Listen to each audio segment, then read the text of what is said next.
Good morning, Alphas members and Twitch watchers, to this wonderful Sunday morning or Saturday evening, wherever you are.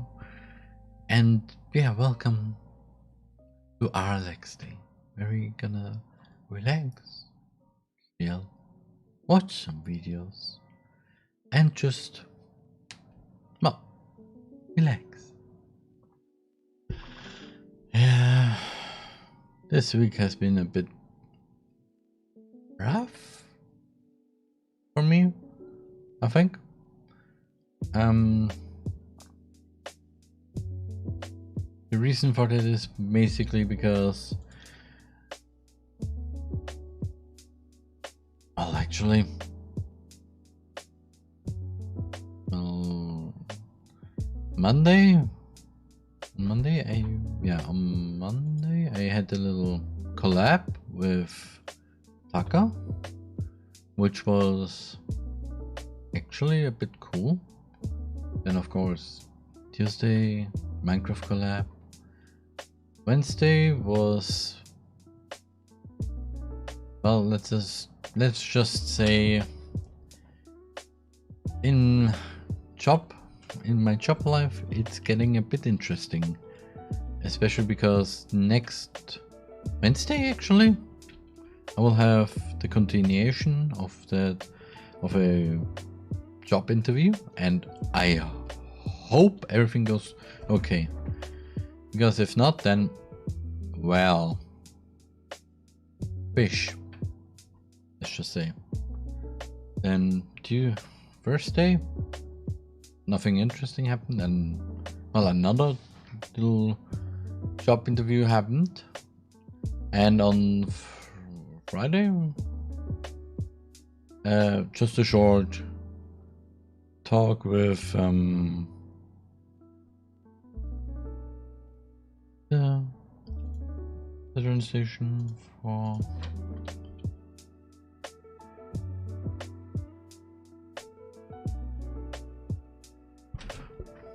the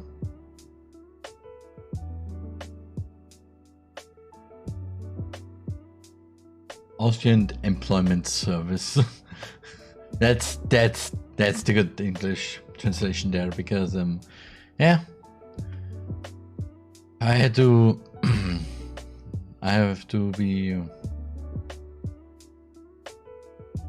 tell them, hey, I now don't have a job and I search for none again. And yeah, it was pretty short, just a little, hey, how are you now? Do you still search a job in the same branch? And I said yes. Then okay, good. Next appointment is at the end of August, and yeah. And of course, yesterday nothing really happened besides the oldest son of my roommate. We had the agreement that we watered his plants every 2 days, and yeah, that was also the reason why on Thursday I had to go away a few minutes, because he brought the keys to his apartment. And yeah, also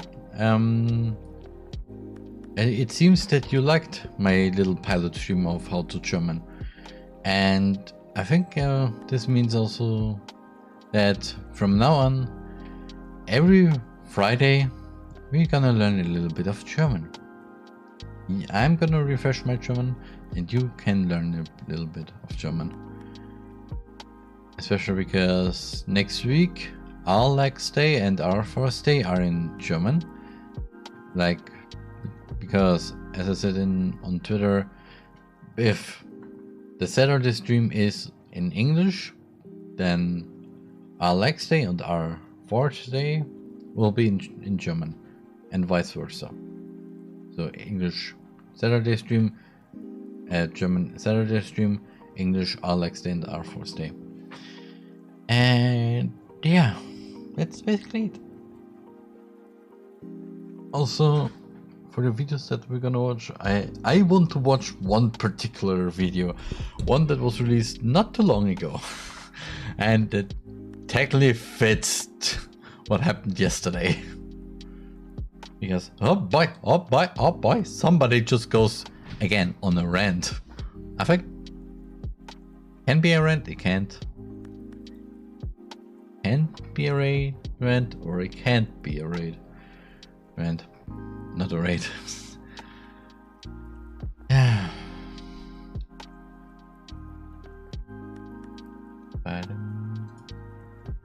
See what's happening here. No. Okay.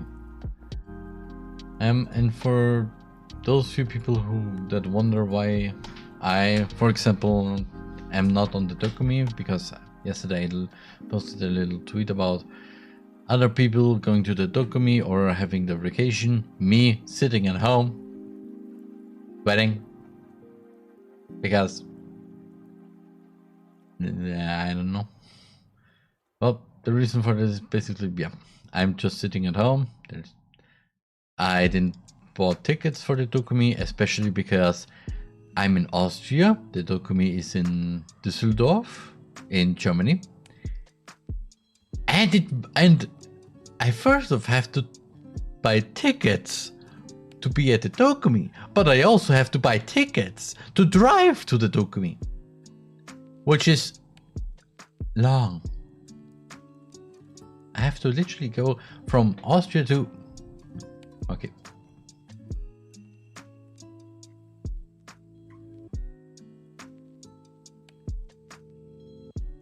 So.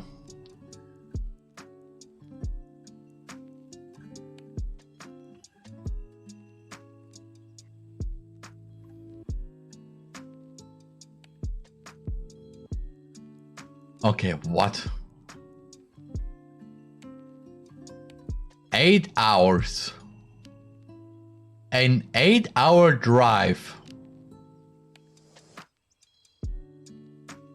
That is really cool. And this is just the best one. The others are literally 9 hours. Or if I want to be specific.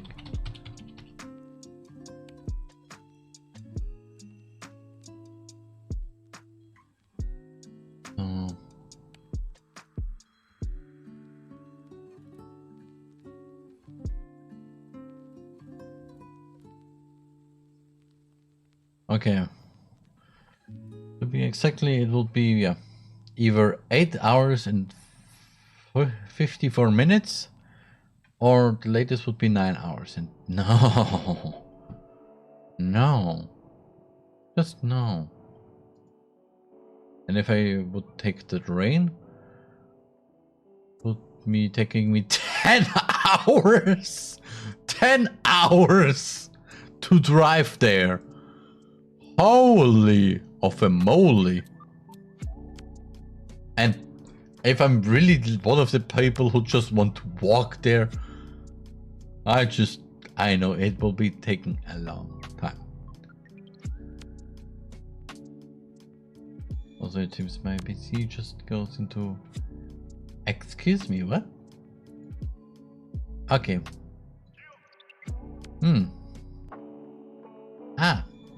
Interesting.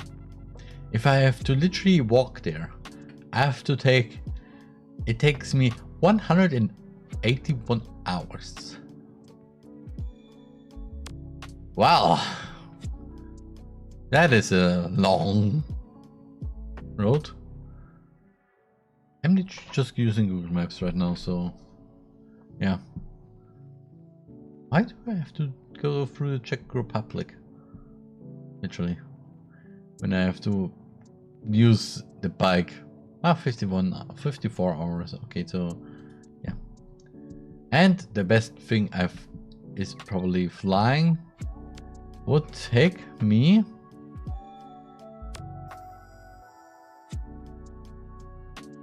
and this is no exaggeration. flying would take me about... Hello?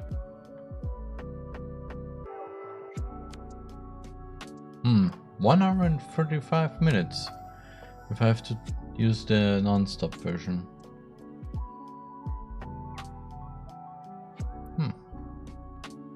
And directly to Düsseldorf. What? Something isn't right there.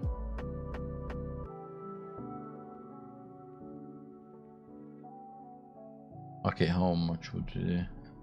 How long would it be actually? Yeah, okay.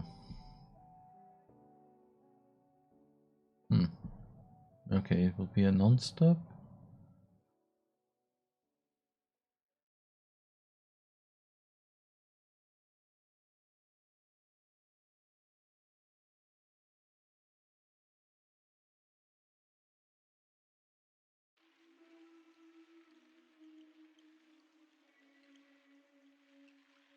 Okay, I would take...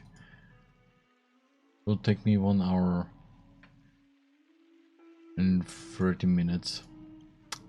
Yeah, that's why I don't want to literally... I could have, but maybe next year. Also, no, I didn't set it, but I plan on making a little Germany tour or trip where I basically just visit a few people, some friends in Germany. Maybe also go to the Rugby when it happens, or some other convention that happens in Germany, and mostly just visiting friends. And yeah, this will be very interesting. Especially I planned on literally, if it's some kind of a tour, I would post probably every day a little picture that just says find me. Because okay, find me and say a specific phrase, because I will react probably to it. And then you know, hey, that's Roman. That's the Armin. And if you don't, there's no reward technically. Besides, you see me. That's everything. And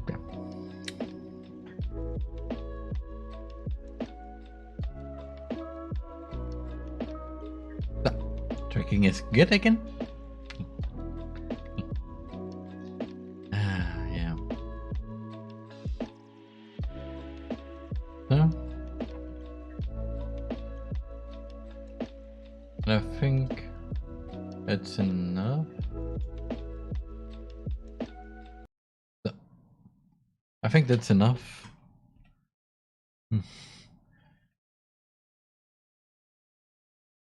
That's, I think, enough for lo-fi for today. Yes, oh boy.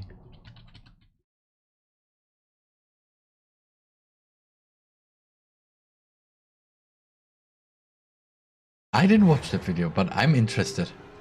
Because, Hello Internet, welcome to Game Theory, where today, this is it friends, after 7 years of research, planning, poring over every detail of this franchise, nearly 50 episodes exploring every step of story ever put out into this universe, I think I've got it. I think I've done it. I have an answer to... Okay, question, why the fish are we now in FNAF? Any question you could possibly ask me. Also autoplay disable because I don't know.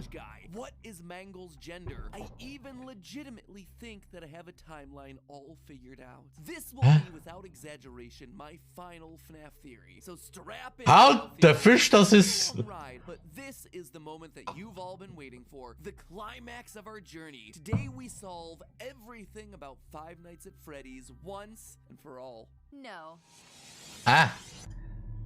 It's my turn.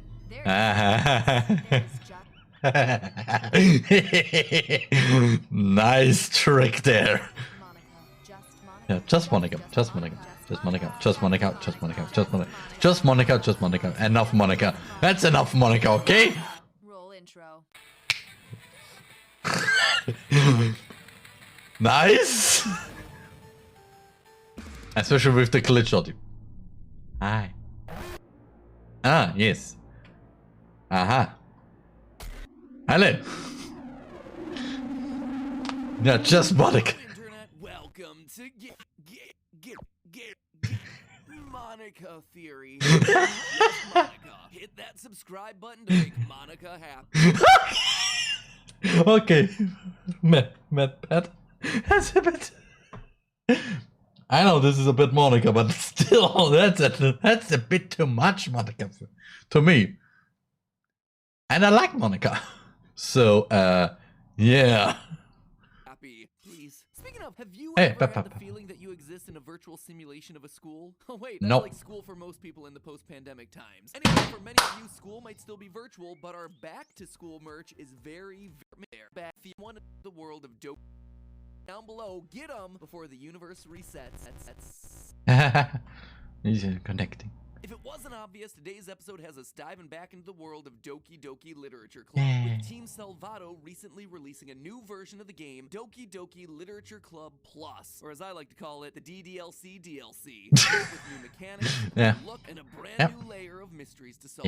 So if it's been a minute, or several million minutes, since you last thought about the game when it first came out back in, man, 2017. 4 years. Let me refresh your memory. DDLC is a game that on the surface looks like any normal, cutesy visual novel dating sim. You're Hey, a Ori. member of the high school literature club where Also the original sprite's nice. Most assuredly 18 years old. Yes. Creepy to see here, folks. There's the Yeah. friendly Sayori, Yeah. Shiori, No. aggressive Natsuki, Yes. and club leader Monica. Yes. Over the course of your first few days in the club, you come to learn all about their unique personalities, their likes Yeah. and dislikes, like Yeah. Natsuki's love of manga and cooking, and Sayori's Yep. need to make others happy. As your relationships deepen, the girls start opening up to you about their problems, like Yeah. Natsuki's father not feeding her, or Mhm. your shirt being too tight for her chest. Her words, not mine. Poem by That- poem, you start wooing the girl of your choosing, but not all is as it seems. As you go through the game, things start to go off the rails. Ah. Girls become erratic. Their behavior starts to get more and more extreme. With many You of tilt the screen, but it's already to what? multiplied exponentially. Then I don't know, Sayori Svenna. takes her own life.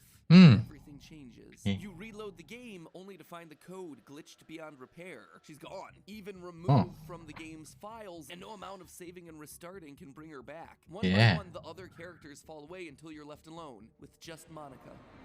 Yeah.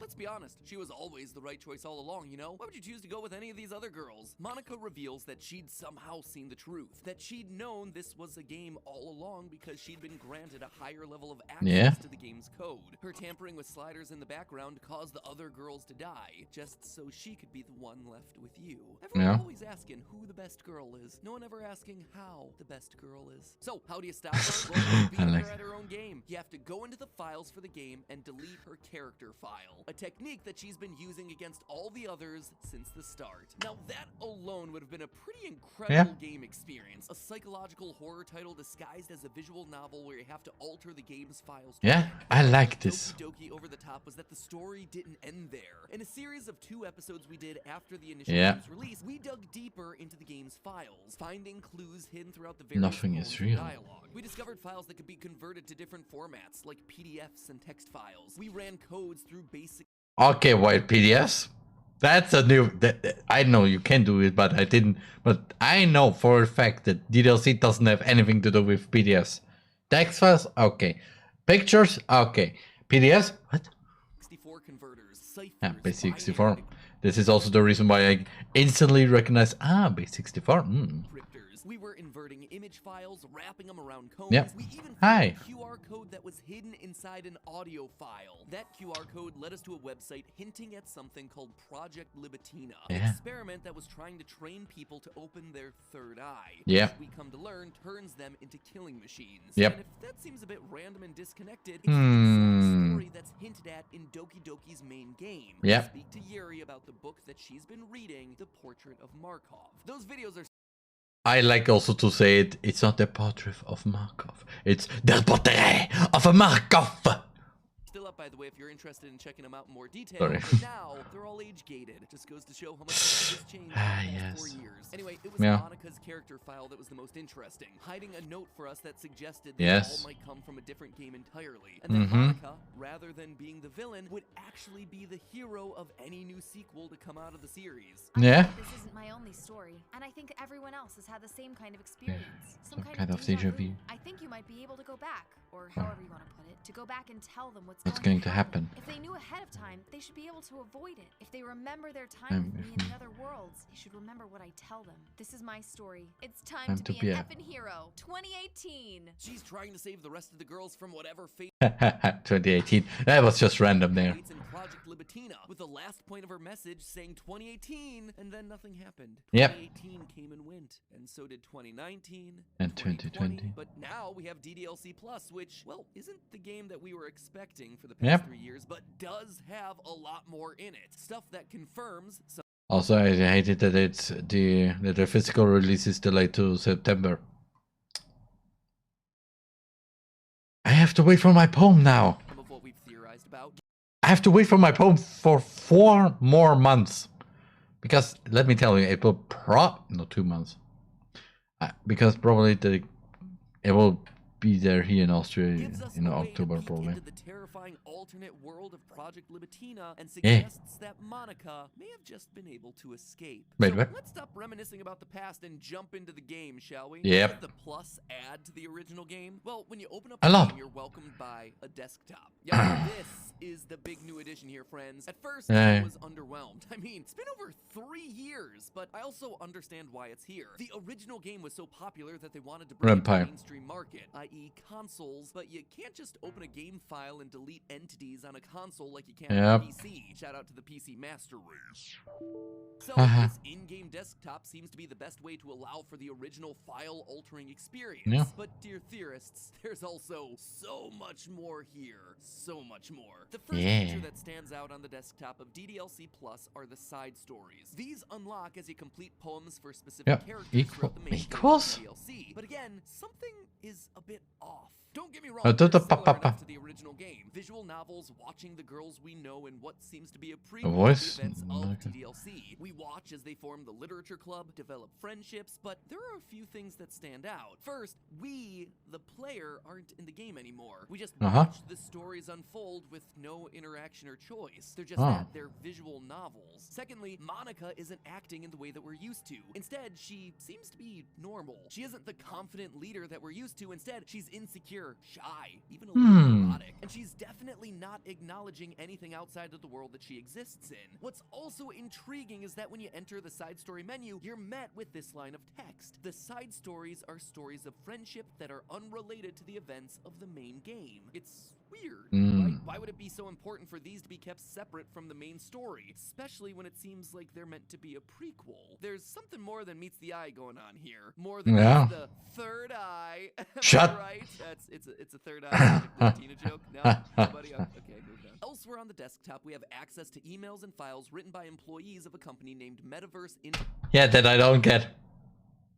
I think they don't like me. Enterprise. The files, however, seem to be locked. Trying to open them only yields the message, unable to open, unknown error, please try again later. Digging deeper through the desktop system, you find a nested series of empty file folders, each one numbered from 0 to 5. Yeah. Suspicious. There is one file that you can open, Tower Keys, and this is where the metagame truly begins. In this file, we're given a clue, 240, clock time, 221. Immediately, this starts to give us our code. Navigate through the folders, 2, 2, then 1, to find a file hidden at the end. In this case, project plan. And then you adjust the time on your device to 240 in order for that to open. Remember how it said, please try again later? Yeah, they weren't kidding. It pays to read your error messages. Now, most aren't that easy. Those 3-number codes plus a time are hidden in every nook and cranny of this game. Like when you unlock the file track 6 name ideas, it gives you explicitly the code 030, but you don't have a time. You have to go to the song library after completing the main game, and the song matches the name of a song with his name ideas. Let's teamwork. That track has a length of 158, and that right there is your holy set your system time and the file opens. Do it enough times and you'll unlock all the files. These, combined with emails sent from the Metaverse project team that unlock as you play the game, start to reveal the bigger story. And the more you unlock, the deeper and darker this rabbit hole goes.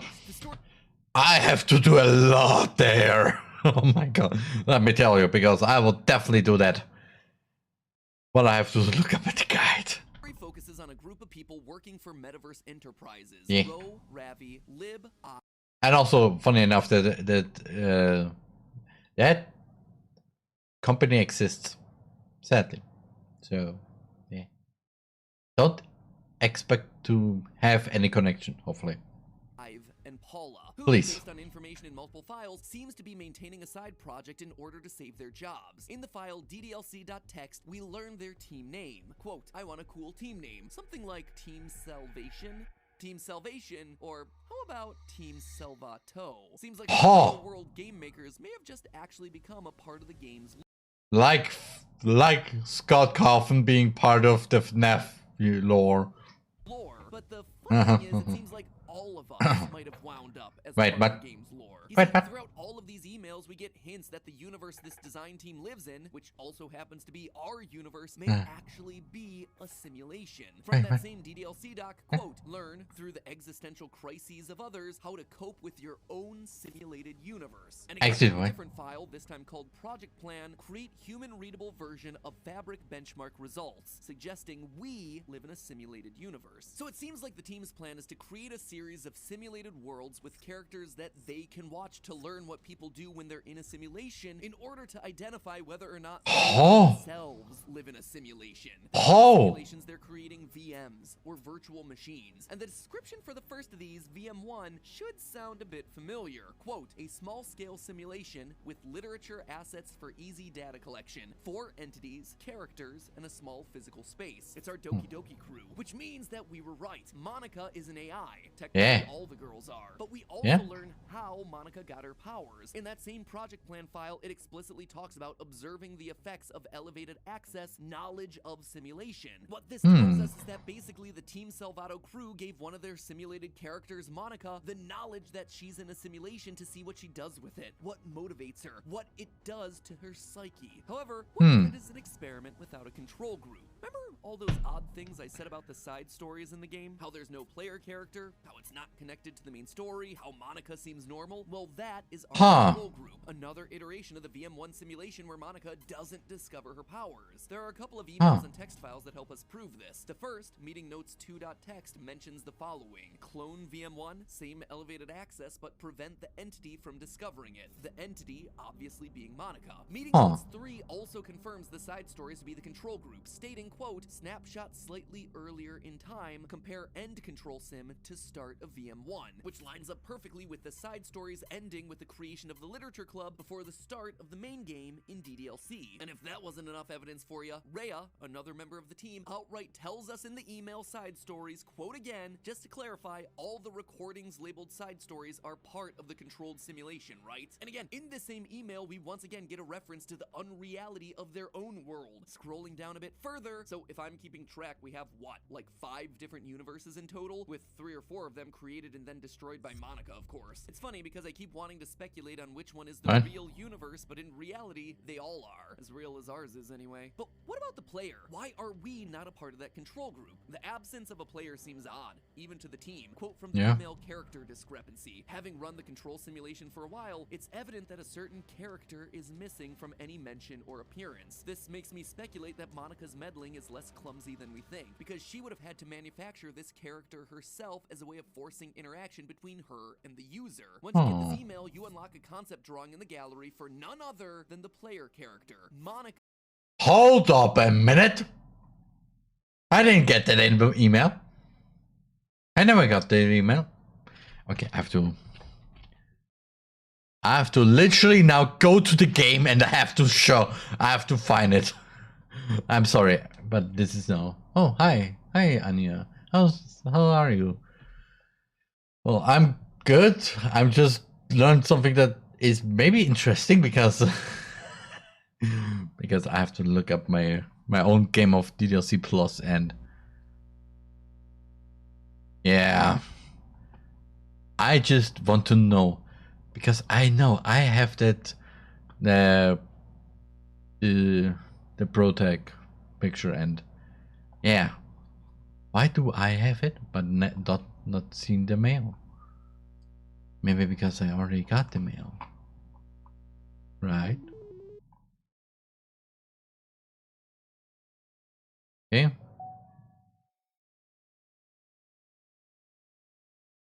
Mail. Inbox. New mail. Pictures.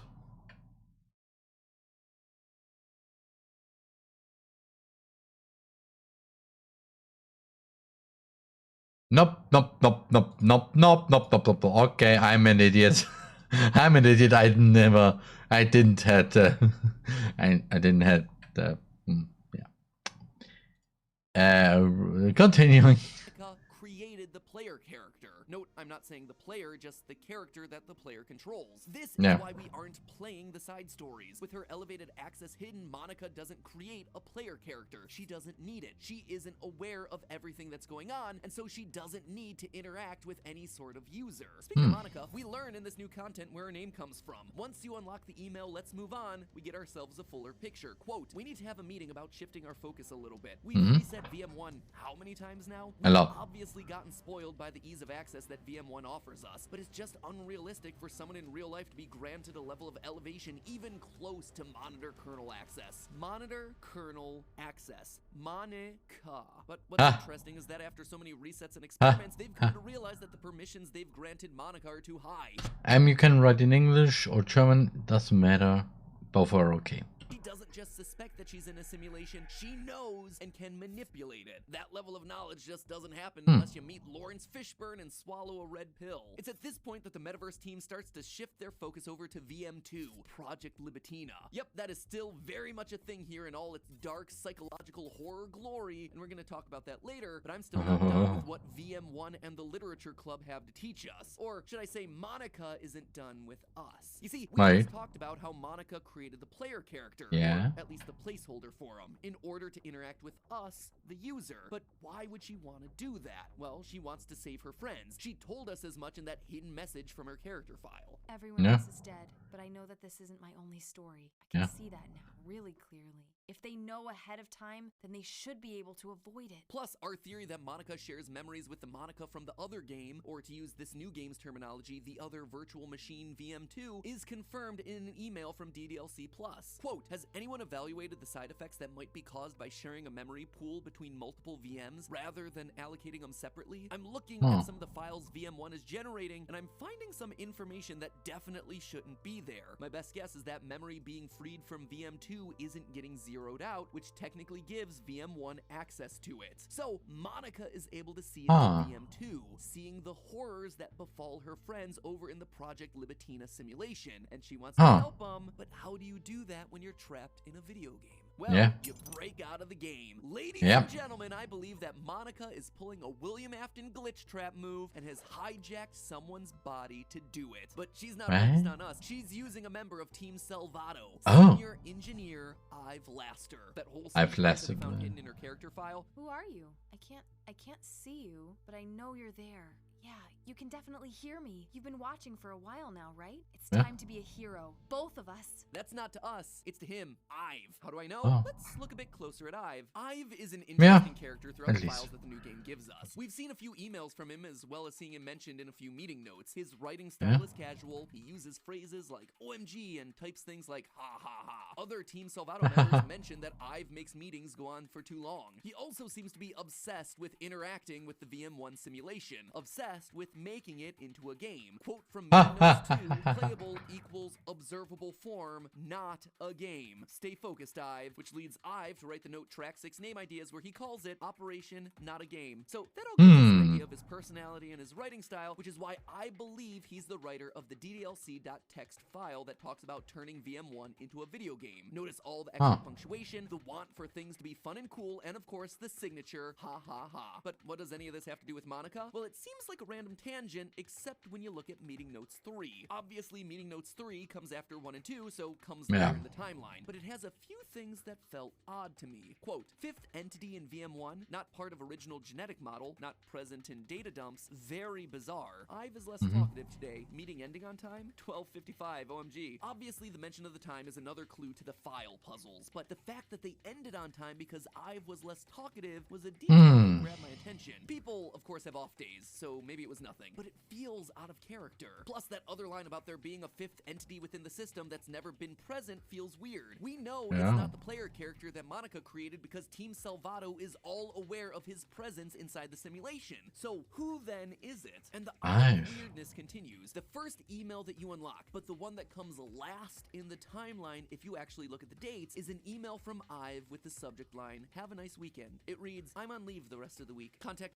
have a nice... Oh! Bobby if you need to schedule server time, but I expect my jobs to run for a few days since we've collected so much data this week. How about we arrange a meeting to discuss the results when I return? Ive Laster, Senior Engineer." As it's the first email you get, it's easy to overlook. A lot of people don't really think all that much of it. We don't really know Ive at this point. But as we learn more and more about him from earlier and earlier emails in the timeline, his tone has changed here. Wanting to be in a meeting about results, straight to the point, no abbreviations or ha-ha-has, his tone feels off. But I couldn't quite figure it out until I looked at the subject heading, "Have a nice weekend." Why does that sound so familiar? Yeah.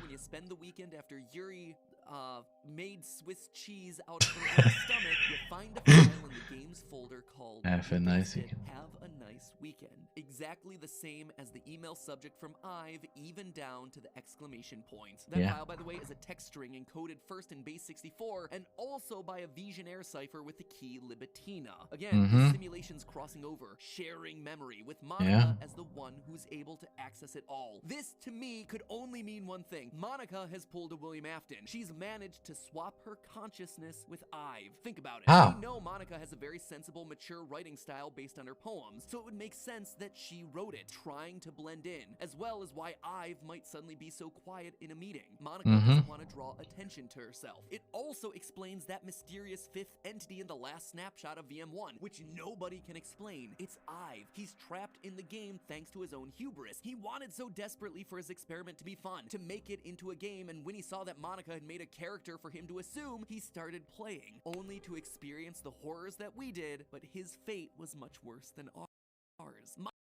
I just want to ask though, how did the consciousness of Ive get into the MC? I just want to know that. I just want to know that exactly because Monica, hi.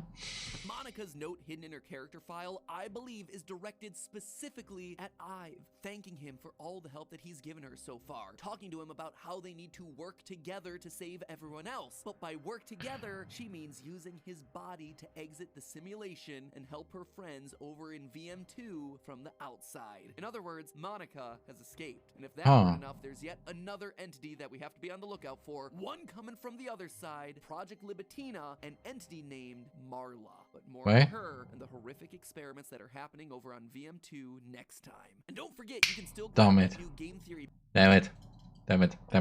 But I'm interested. I'm definitely fishing interested. Yeah, hey. New theory. Welcome to... Yeah, there's new theory and film theory. Okay. Alright, evil friends, it's 2021. What evil things No. today? We could use a network of hackers to steal the identity of thousands. We could use an army of bots to I don't like this. I don't like this. I don't like. We could steal billions for ourselves via a combination of underpaying workers, insider trading, and tax evasion. We could develop a monopoly over everyone's childhood and control all of entertainment. Man, being evil in 2021 sucks. Yeah.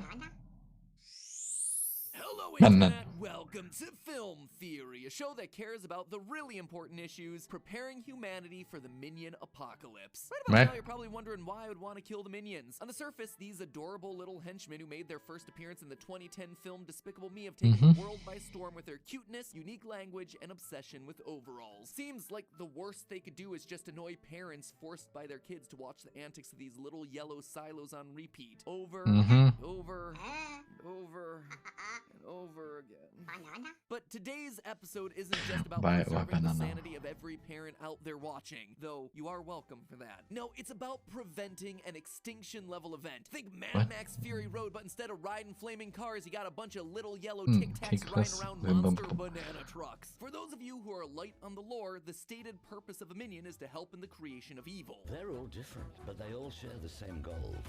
To serve the most despicable master they could find. That's it. That is their driving cause in life, the top of their Maslow hierarchy. Oh sure, for the majority of their existence, they've been mostly harmless, serving dinosaurs, vampires, the French. But when things go right for them, they quickly become really dangerous. When Bob the Minion becomes the King of England, he changes the country's laws to give the crown to Scarlet Overkill, a woman who wants to rule via a strict dictatorship. To top it all off, in Despicable Me 3, they leave Gru because he's become less despicable, and they head out in search of a more evil employer. And you see, this matters because the numbers are rapidly growing. In a prior film theory episode, we learned via an official Facebook post that since teaming up with Gru in 1968, their numbers have expanded from around 230 in Minions to 10,400 by the time Despicable Me 3 rolls around. And sure, all this might not seem like a big deal now that they're working for a guy whose definition of evil is stealing trinkets from the Las Vegas Strip. Once Gru and his family aren't in the picture anymore, these henchmen will be looking for another despicable boss, and it could mean chaos, death, and destruction. Or they'll just end up working for Jeff Bezos. In short,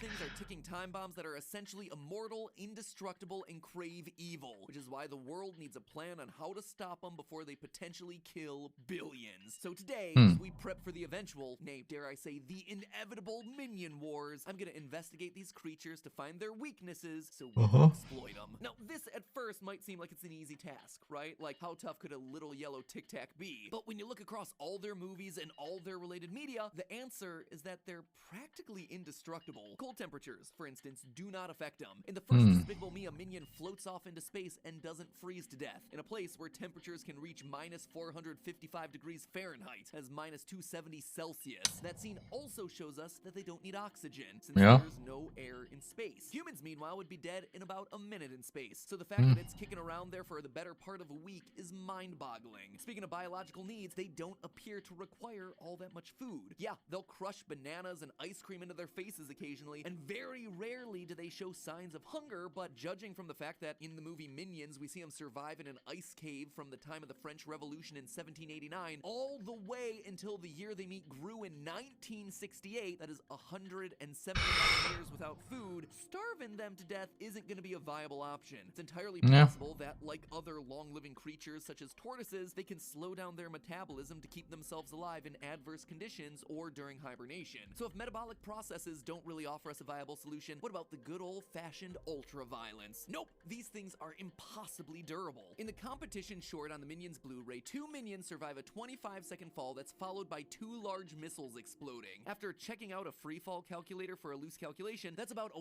1.9-mile fall, or 30 kilometers, followed by them being in point-blank range of a missile explosion. And this isn't an isolated incident either. In Despicable Me, we see an errant rocket being shot into a crowd of minions. Instead of seeing limbs, we see the minions looking slightly scuffed and annoyed. This means the shrapnel that explodes from the rocket doesn't penetrate the minion's skin. All this also tells us that they're resistant to heat. Temperatures of a nuclear explosion get surprisingly hot, able to reach as high as the interior of the sun, about 100 million degrees Celsius, or 180 million degrees Fahrenheit. In Minions, we see them afraid of a pool of lava, which would, at most, be like 1,250 Celsius, 2,282 Fahrenheit. But the fact that they can ingest anything close to an atomic warhead means that, in reality, they would have nothing to be scared of. Probably just fear of the unknown, right? Like, you could be resistant to lava too, but I don't encourage you to test that out anytime soon. Our next guest gave us, well, actually very little information, besides the fact that he is impervious to acid. Oh yeah, oh yeah, oh yeah. In the franchise, they've been bonked, crushed, smashed, and mashed, and they just keep going. And not just going, they enjoy Black hole. torture Black hole. makes them laugh. Wow, harder than I thought. Next machine. Seriously, in Minions, they're placed in medieval torture devices and they treat it like a playground. Their bodies are stretched, nooses don't seem to work on them, and the guy that's doing the torture is legitimately impressed by their toughness. Also, mass quantities of radiation don't seem to have long-lasting effects on him either. Kevin gets bombarded with mass quantities in Minions, becomes a giant, swallows a large rocket, explodes, and walks away totally fine. So we can't blow him up, drown him, send him into space, or wait for him to die. Black hole.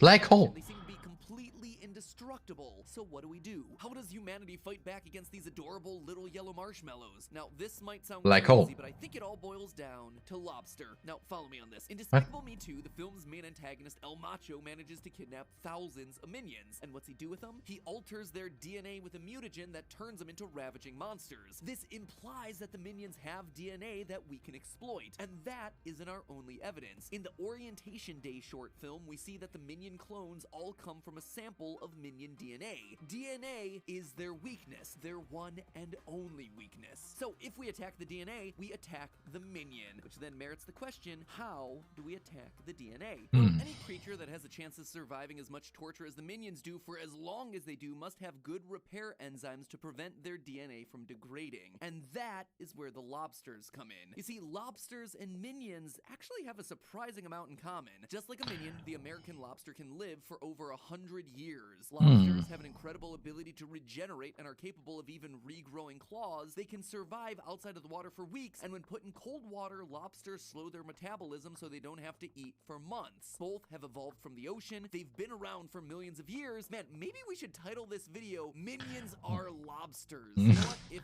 this video does end up being called Minions Are Lobsters, you'll know that it was because the word kill was flagged by YouTube. Anyway, one of the reasons species of lobster can live over 100 years has to do with a special enzyme called telomerase. An enzyme that constantly fixes the bits of the telomere that are lost with each new cell division, which then begs the question of what's a telomere and why is it important? Well, a telomere is the non-coding DNA at the end of a chromosome that protects the important DNA found in the middle. It's kind of like a bumper or buffer for the DNA. A good comparison to this is, you know how shoelaces have that little plastic tip at the end to prevent the shoelace from fraying? Well, that is basically the role of the telomere. Also, fun fact, that tip of the shoelace is called an aglet. Drop that little bit of knowledge on your friend next time you see him. Anyway, each time a cell divides, the telomere gets shorter and shorter, till eventually they become so short that the cell can't divide anymore. So, by inhibiting the telomerase in the minion, we'd be able to make sure that their cells can age and degrade, thus making them older and more susceptible to infections, viruses, and bacteria. In essence, we would be able to make them human and thus kill them. But how do you inhibit telomerase? Well, here's the big twist, friends. It's a step in a part of many cancer treatments. Many cancer treatments try to shut down telomerase because cancer cells contain active telomerase. This is what makes cancer so dangerous. The active telomerase allows the cancer cells to continue dividing uncontrolled, essentially making the cancer immortal. But just like we talked about with the lobsters, without telomerase activity, these cells become inactive. They stop dividing and they eventually die.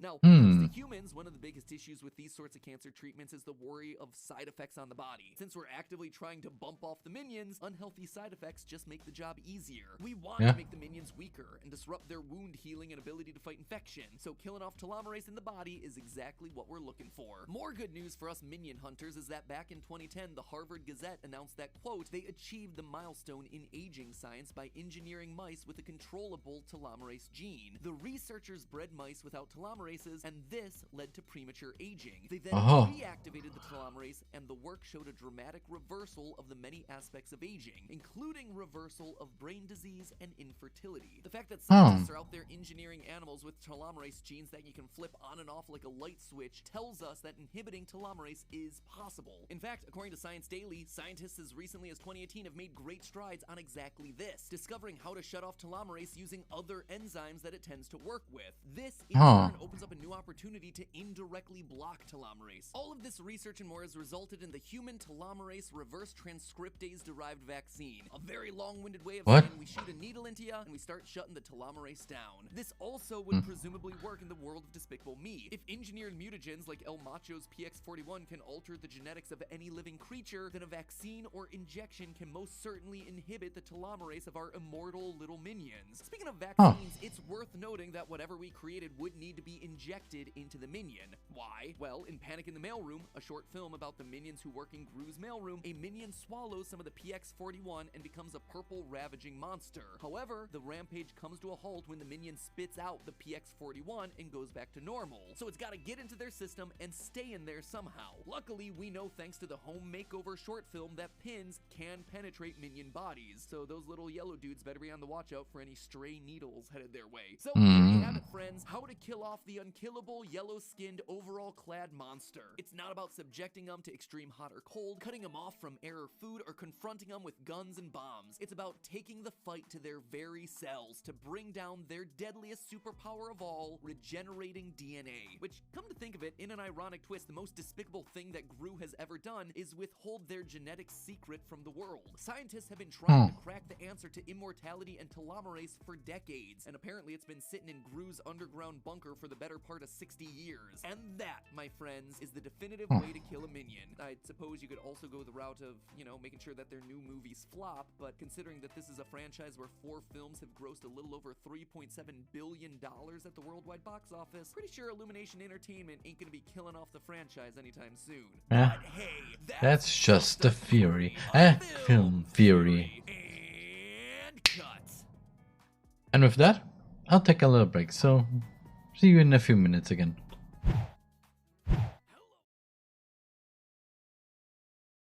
Gegen M&M's? Die M&M. Ein Random Fact, das kann ich aber sagen über fuck, jetzt kann ich nicht mehr Jetzt kann ich nicht mehr aussprechen. Ich habe es einmal absichtlich falsch gesagt, jetzt kann ich es nicht mehr aussprechen. Oh Gott. Ein Random Fact über Alles okay, guck mal. Okay. Happy birthday to you, happy birthday to you, happy birthday, dear Roman, happy birthday to you.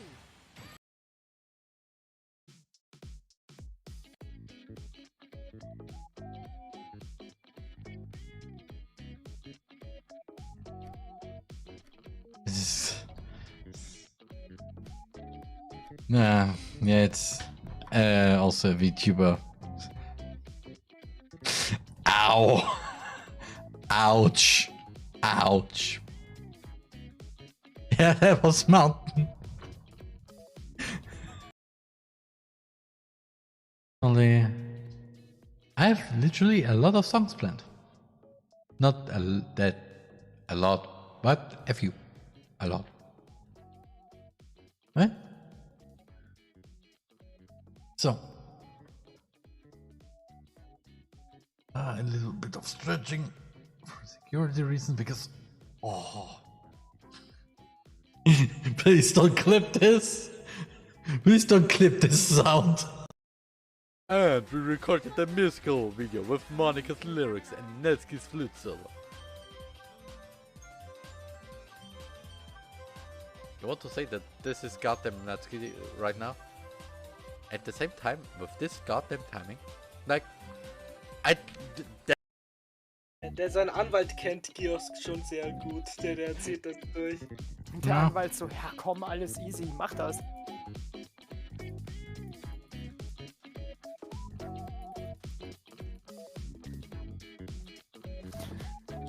Alter, das ist göttlich. Weißt du, Belle Delphine hat Gamer Girl Bathwater. Ich hab Kamelpisse und Sperma-Shampoo, ist viel mächtiger. Kaum auf Haarwuchs. Oh. Meinung zu Z3 Ropain XD.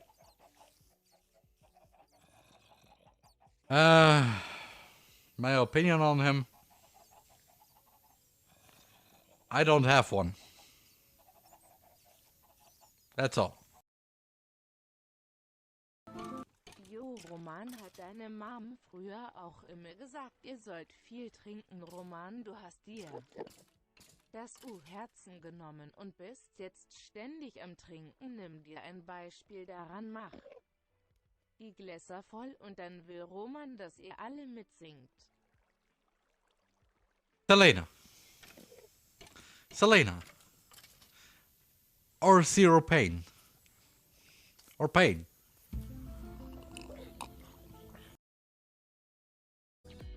Me rewatching By the way, it's not like this is a Roman watch along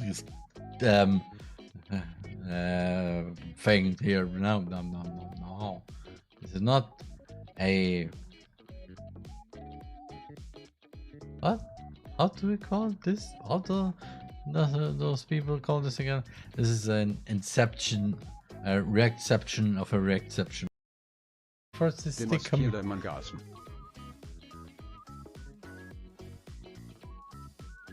I always like how this always ends with who is the Air Force? Well, the Air Force is the community.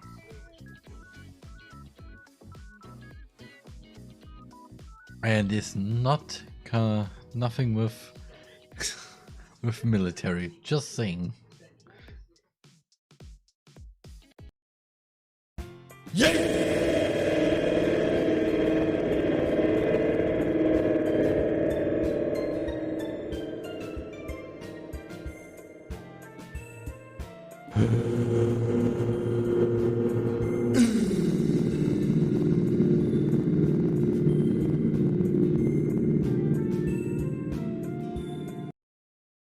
Put the thing in there, go to work.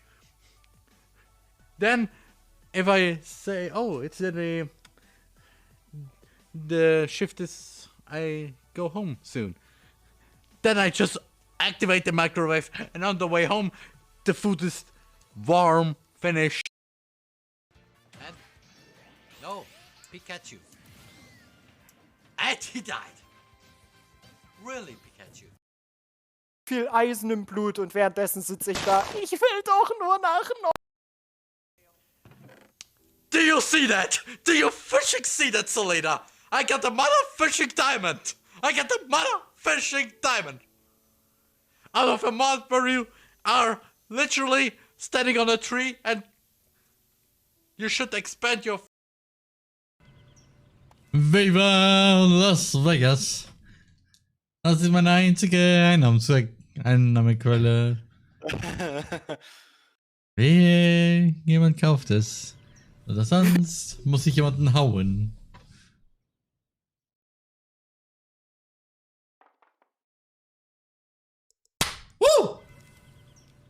Wehe!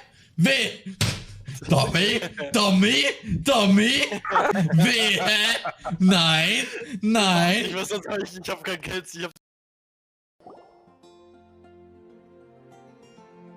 I've been waiting for you. Good, thank you. Why? I have been informed about Jean falling ill.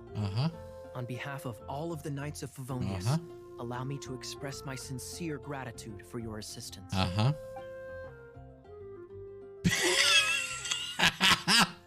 don't know if this is a glitch or not, but Paimon, you're saying what again? Well, because I exactly hear nothing from you.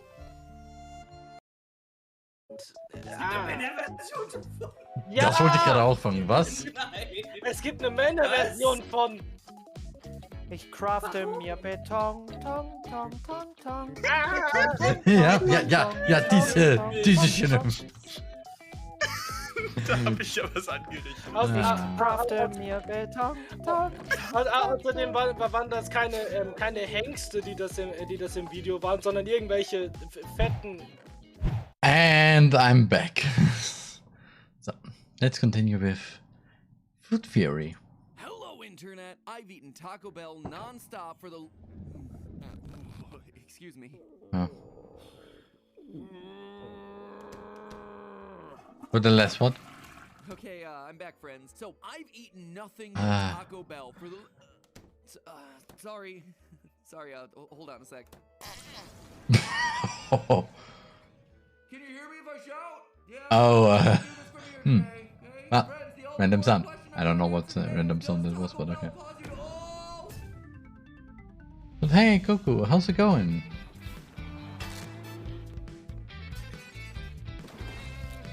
Hopefully you had a good morning / day, and hopefully you're ready to relax a bit. After weeks of researching the topic, we are proud to announce that we can finally spell the word diarrhea correctly. Wait, what's that? You're telling me the British spell it with an O? Where's an O? What? Screw it, just throw Diarrhea. page and we'll call it a day. Friends, certain questions from the moment they're uttered are Okay, destined to become food theory the episodes. liquid How long could you poop. survive locked in a grocery store? What is the Colonel's secret recipe? Is a hot dog a sandwich? And I'm proud to inform you that today we're tackling another one of the great food questions of our time. Does Taco Bell really cause you diarrhea? Because can't lie here, theorists, this one's been on my mind for a while. Not only has the Theorist Nation been clamoring for this episode, not only have I encountered countless Taco Bell diarrhea memes over the years, but I've been listening to people regurgitate this accusation against Taco Bell ever since I was a wee bitty Matty Patty. And once you've heard something repeated again and again and again your entire life, it's easy to just accept it as true. Also, I just want to know.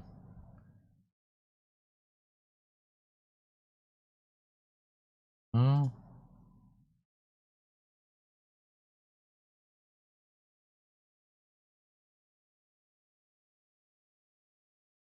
Ah.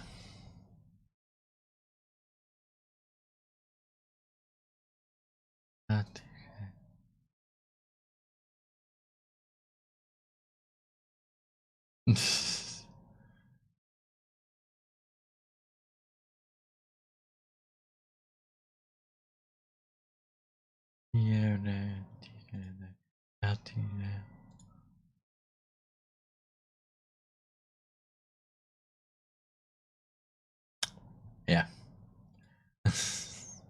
But it doesn't necessarily mean that it is true. So today I want to know, is Taco Bell's status as a top-tier diarrhea inducer actually justified? I mean, don't get me wrong, I've had more than my fair share of gastrointestinal flare-ups after making a late-night run to the border myself. But if I'm being completely honest, I've experienced similar queasiness after visiting other restaurants too. So is there something about Taco Bell's food specifically that gives people diarrhea? Or is Taco Bell just the patsy for a broader trend that pertains to fast food in general? So come along, theorists, because today we're gonna see what science has to say about Taco Bell's reputation being in the toilet. And fair warning, brace yourself to hear the word diarrhea a lot. Sorry, when we do an episode on diarrhea, it has a way of bubbling up every so often. As a consequence, the person to state the exact number of times the word diarrhea is used in this episode will get their PG-rated comment pinned. That's the number of times it's spoken plus the number of times that the word appears on screen. So to begin, we gotta talk about So meet the stool, otherwise known as feces, poo-poo, or what's left after your intestines absorb nutrients and fluids from the food that you swallow. As the stool makes its way through your digestive tract, the small intestine secretes a bunch of water into it. This turns it into a more liquidy consistency that can more easily flow through your intestines. Later, that water is reabsorbed by the colon, also known as the large intestine. Or at least that's how it's supposed to work. See, diarrhea occurs when the colon, for whatever reason, is unable to reabsorb that appropriate amount of water from the stool. When the correct amount of water gets absorbed, a person's solid waste comes out solid, or as my little 3-year-old says, lumpy poops. But if not enough water gets absorbed out, the stool exits the body with a loose, runny consistency. Yeah. And by now I think we're all familiar with the term for that, diarrhea. Yeah. There are a number of reasons why the right amount of water might not get reabsorbed, but they all pretty much fall into one of two categories: osmotic diarrhea and secretory diarrhea. Osmotic diarrhea occurs when the water in your colon has so many non-water particles mixed into it that the particles prevent the water from being reabsorbed the way they should. Secretory diarrhea, on the other hand, occurs when the small intestine is stimulated to secrete more water than necessary, which makes it impossible for the colon to reabsorb enough. And if you're wondering how I know all of this, these are the videos that I've been watching for the past week. Therefore, a lactase is called a disaccharidase, which it does exactly as to what the name implies, which is to break down your disaccharide. Which one is it when we consume milk or dairy? Lactose. You ever been to that part of YouTube? It is a scary, scary place with way too many green-screened PowerPoint presentations. Now, if you've ever had diarrhea when you were sick, then you know that infection is one thing that can cause it. But for today's purposes, we're going to focus on non-infectious diarrhea brought on by food that's generally considered safe to eat. No comment to add. Harvard Medical School acknowledges that there are 7 different types of food that can prevent water reabsorption and cause diarrhea. And spoiler alert, Taco Bell's menu is basically an homage to all 7. First on the list, sugar, more specifically fructose. When a person overconsumes fructose, the body is unable to absorb all of it in the small intestine. This means that some of the fructose makes its way to the colon, where it's fermented by bacteria and causes bloating and osmotic diarrhea. So then where That's why it happened. Well, okay. Fructose is found naturally in fruit, but looking at Taco Bell's menu, Where's fruit? You ain't finding any fruit on that puppy. No, what's pertinent to our discussion today is the fact that fructose is added to soda. Oh, and by the way, sugar substitutes and sweeteners can cause diarrhea too in a lot of the same ways, so us Diet Cola guzzlers aren't in the clear either. And get this, in excess, soda's caffeine content can also be a contributing factor. As a stimulant, caffeine increases bowel movements, which boosts the speed at which the stool travels through your intestines. Yeah, good job!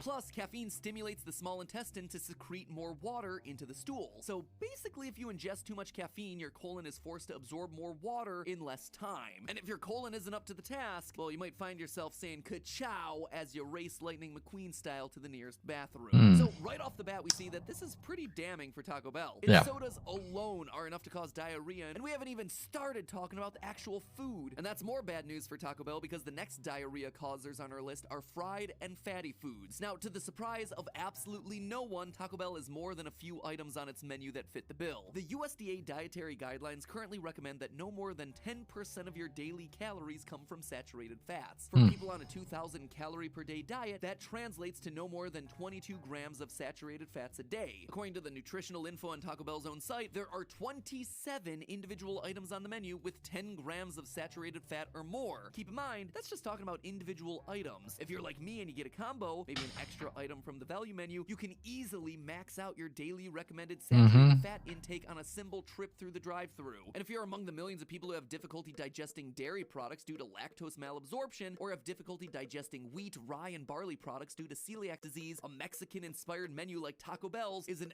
absolute minefield. Everywhere you look, there's cheese and there's tortillas. For those individuals, gluten and lactose can trigger osmotic diarrhea. And before you start firing off comments under the video, despite your suspicions, Taco Bell's cheese is actually a dairy product, and it does contain lactose. I know, I was also suspicious of the orange glowing goo. Okay, so at this point, you might be saying to yourself, whoa there, Mad Pat, let's tap the brakes there, pal. Sure, soda and cheese and fatty foods and whatnot are all over Taco Bell's menu, but is that any different from most other fast food restaurants out there? After all, a cheeseburger and a fountain drink from any one of Taco Bell's competitors has basically the same ingredients in there too. Yep. And you know what? I'm there with you, friendo. Pretty much any fast food out there is a threat to give you the runs, especially if you partake on a regular basis. But remember, there were 7 different types of food that cause diarrhea, and up till now, we've only covered 5. The last 2 are what really set Taco Bell apart. 6 on our list, FODMAPs, or fermentable oligosaccharides, disaccharides, monosaccharides, and polyoils. Yeah, I think I'm gonna stick with FODMAPs for this one, thanks. FODMAPs are a classification of short-chain carbohydrates that the small intestine absorbs poorly. Because so many of these carbs are left free-floating in the watery stool that moves along through the colon, that water becomes difficult to reabsorb, which causes osmotic diarrhea. Now, if that sounds a bit like deja vu, you're not wrong. Fructose, which we talked about earlier, is technically a FODMAP. Wheat products, also FODMAPs. But FODMAPs get their own bullet point on the old diarrhea list because the term encompasses a whole lot of foods. Now, certain FODMAPs, like artichoke and split pea, almost never get featured on fast food menus. Other FODMAPs, like onions and avocado, land guest star roles in a handful of menu items. But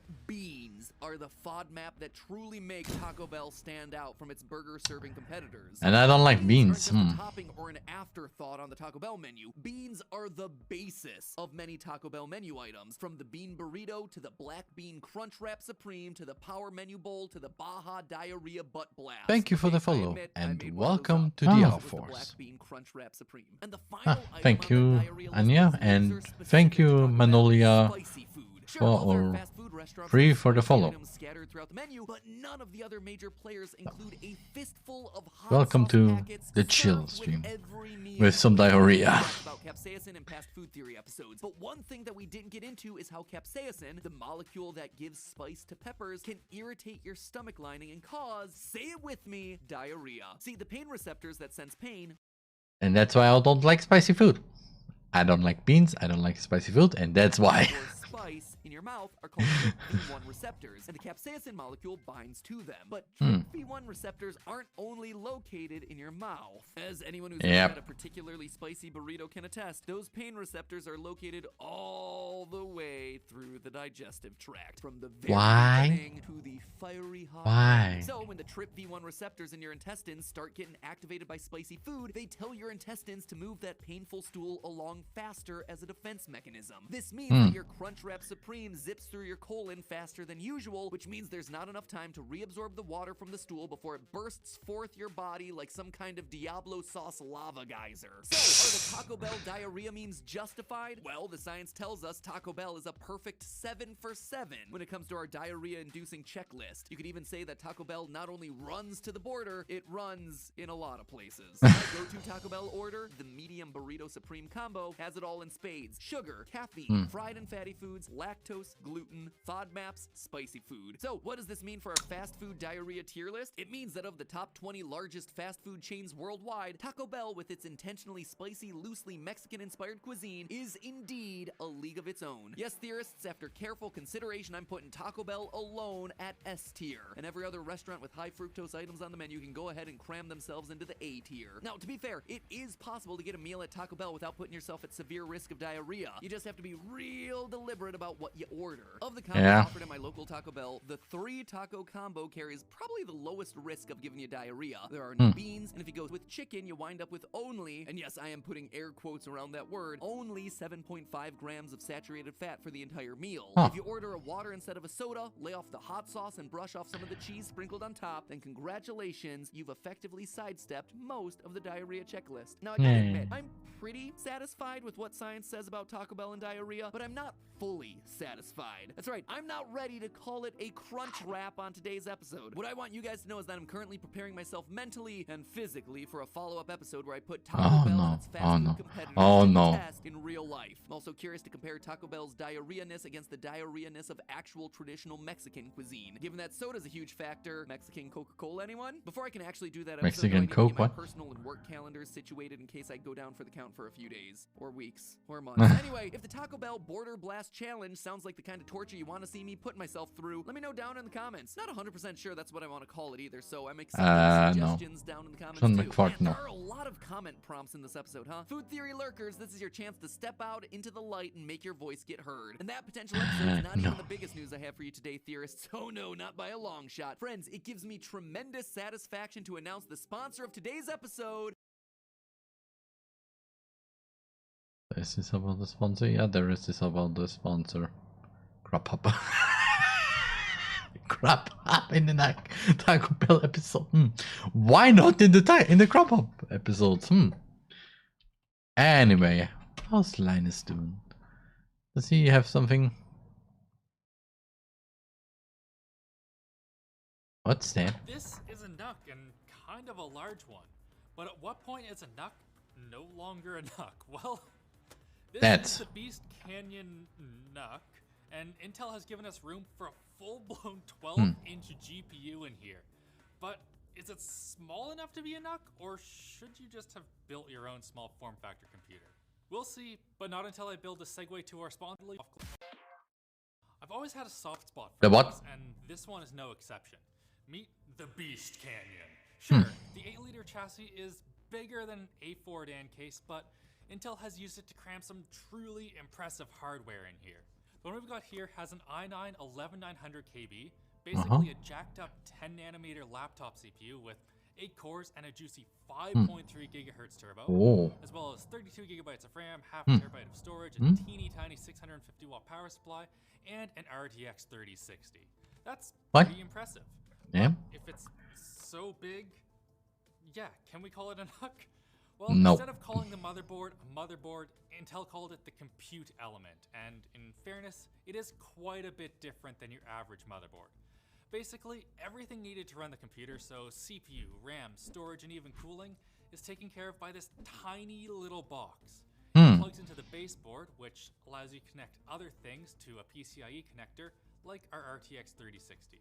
Other than that, this thing is basically just a small PC. It's kind of cute. It's like a slightly more phallic Ghost Canyon, with its extension taking it from 5 liters to 8, with the goal of adding more power and bigger graphics cards. The bare bones kit doesn't come with a GPU, but Simply Nuck's website has a mini 3060 Ti and a full-size 3070 as add-on card options, with support for up to a 3080. They've also added a third fan for better cooling, and trust me, you're gonna need it. Just like you're gonna need one of our reflective heatsink t-shirts to stay cool on these summer days. LTTstore.com. But that extra fan doesn't mean you can put this laptop CPU under too much stress. In Cinebench, we were able to beat the Ghost Canyon Nuck despite it being overclocked to within an inch of its life. This thing was running at 98 degrees, poor thing. We were hoping the addition of this shroud around the Beast Canyon CPU cooler would help, but even on stock settings, it got up to a toasty 95 degrees. Although, once the turbo was done, it settled in around 75, which is, you know, pretty good. It's an 11900 KB versus an 11900 HK, so I'm not surprised that the new one beat it, but it is still nice to see. If you want to play it safe, you could go for the i7 compute element, but forget about dropping it down to an i5 because that's just not an option anymore. Apparently people didn't buy it. In games, we see another marginal improvement with the Beast Canyon. The 3060 they sent us reached a high of 68 degrees during a 1 hour loop of F1. So that's just shy of the 70 degree mark where it'll start throttling back. On the other hand, the Ghost Canyon's 2070 reached 70 degrees very frequently. So it's got slightly better cooling and newer hardware, but why would you want a Beast Canyon Nuck? Yeah. It's cool. I like it, and it's cool. From the layout to the upgrade path, if you're the sort of person who wants a small form factor PC but doesn't want to actually build one, let's be real, that can be an absolute nightmare. Yeah. Then the Beast Canyon is, well, an absolute beast. And if you want to learn how to build one, you can watch our How to Build a PC, the last guide you'll ever need. Should be coming soon, so get subscribed. Well, and, I mean, probably. Just look at it. There's so much room for activities. The front I/O is mostly unchanged from the Ghost Canyon, it just moved down a bit, while the rear I/O gets a couple more USB ports and an upgrade to 2.5 gigabit Ethernet. The Thunderbolt ports have been upgraded to 4.0 from 3, and the Wi-Fi has gone up from 6 to 6E. And before I open it up, check this out. Yeah. Oh. It's got underglow. Nice. I don't need that. While we're looking down here, there's a super easy. Little something to my new PC. The only RGB that is on my new PC is motherboard and the front fans. That's everything. Because yeah, I'm from Vienna. Yeah, that's the only RGB I have currently, and ever will. Continuing. Access M.2 slot. Bring the total in the system up to 4. Now, if you do want to fully assemble it, it's not all that difficult. Drop tips. We've got 4 screws back here. They're all captive. This should just come right off. Yep, easy. I think these come out. Ah. Now the top peels off. This one's kind of tough, but you just need to give it. And this one goes up and out. You're in. Get it all of it now. Okay, here we go. Now this is why we're actually in here. We want to rip this GPU out. Yeah. RTX 3060s, they're just kind of, you know, NVIDIA's one miss with RTX 3000. If I can get it out. There we go. So long, Mr. 3060. Yeah. So we have a so small. 3080 Ti here. Are you sure about this? Yeah. So in the past, if you had a power supply that was kind of marginal, it was totally fine and you could sort of just do it. Yeah. In this situation, the problem is that small form factor power supplies, because they're nice. capacitance, so if you have something like a 3080 Ti and you chuck it in there, it draws. You're not the first person that that happened to I heard it from. And the Billy PC, I think. We've killed a lot of small form factor power supplies lately. We're just doing the 3080. Yeah, we're playing it safe. It will fit. Will it suck? I guess we will find it out. I know, funny enough, a few people from Styria. No. Got it. They're really good people and nice. Alright, let's game on this thing. Do you think it's gonna be fine? That was dangerous. I don't think it's gonna be fine. I think. But it's right at the power supply. I think it's gonna run real fast and then just go. So either we're looking at under 40 degrees on the GPU. CPU's already hit 95 degrees. Great start. Alright, here we go. It's getting toasty fast. 320 watts, power. GPU temperature did not take long. It looks like it's gonna hit 70 degrees here very soon. Memories at a casual 88. Alright, we hit 70 degrees. It might start pulling the clocks right now. Currently at 1900 megahertz. That's really quite fast, actually. How long can it sustain it? It's hot, but like in a good way. I think it's actually working. I'm honestly surprised that this 3080 is just fine in this little computer. So if I'm honest, I didn't expect the Founders Edition 3080 to be happy in this thing, but it is. So good job, Intel. If you do want to buy one of these and upgrade it, make sure that you pick out a 2-slot card, and you can't go past 12 inches in length. So basically, Founders Edition, that's kind of what you get. Now, there is a I know the song. Though. The price. The base model It's one of my actually favorite songs. $1,600 US. Once you upgrade the memory, storage, add a GPU, it'll set you back like $3,000 pretty fast. Holy moly of a foley. Do usually cost a little bit more than their standard size ones, but we recently did a small form factor build in the Jote that had very similar performance for nearly half the price. That's using a standard motherboard and a really big cooler. The cooling on that thing was impeccable. So yeah, at the end of the day, the Beast Canyon is super cool, and if you're rich, get it. Or if you enjoy a challenge and having an extra $1,500, maybe just build one yourself. What you're not going to build yourself, though, is a pair of shoes.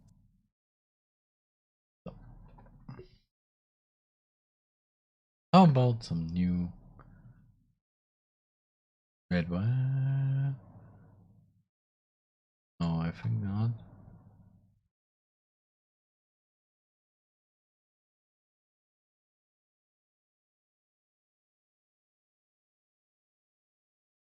Okay.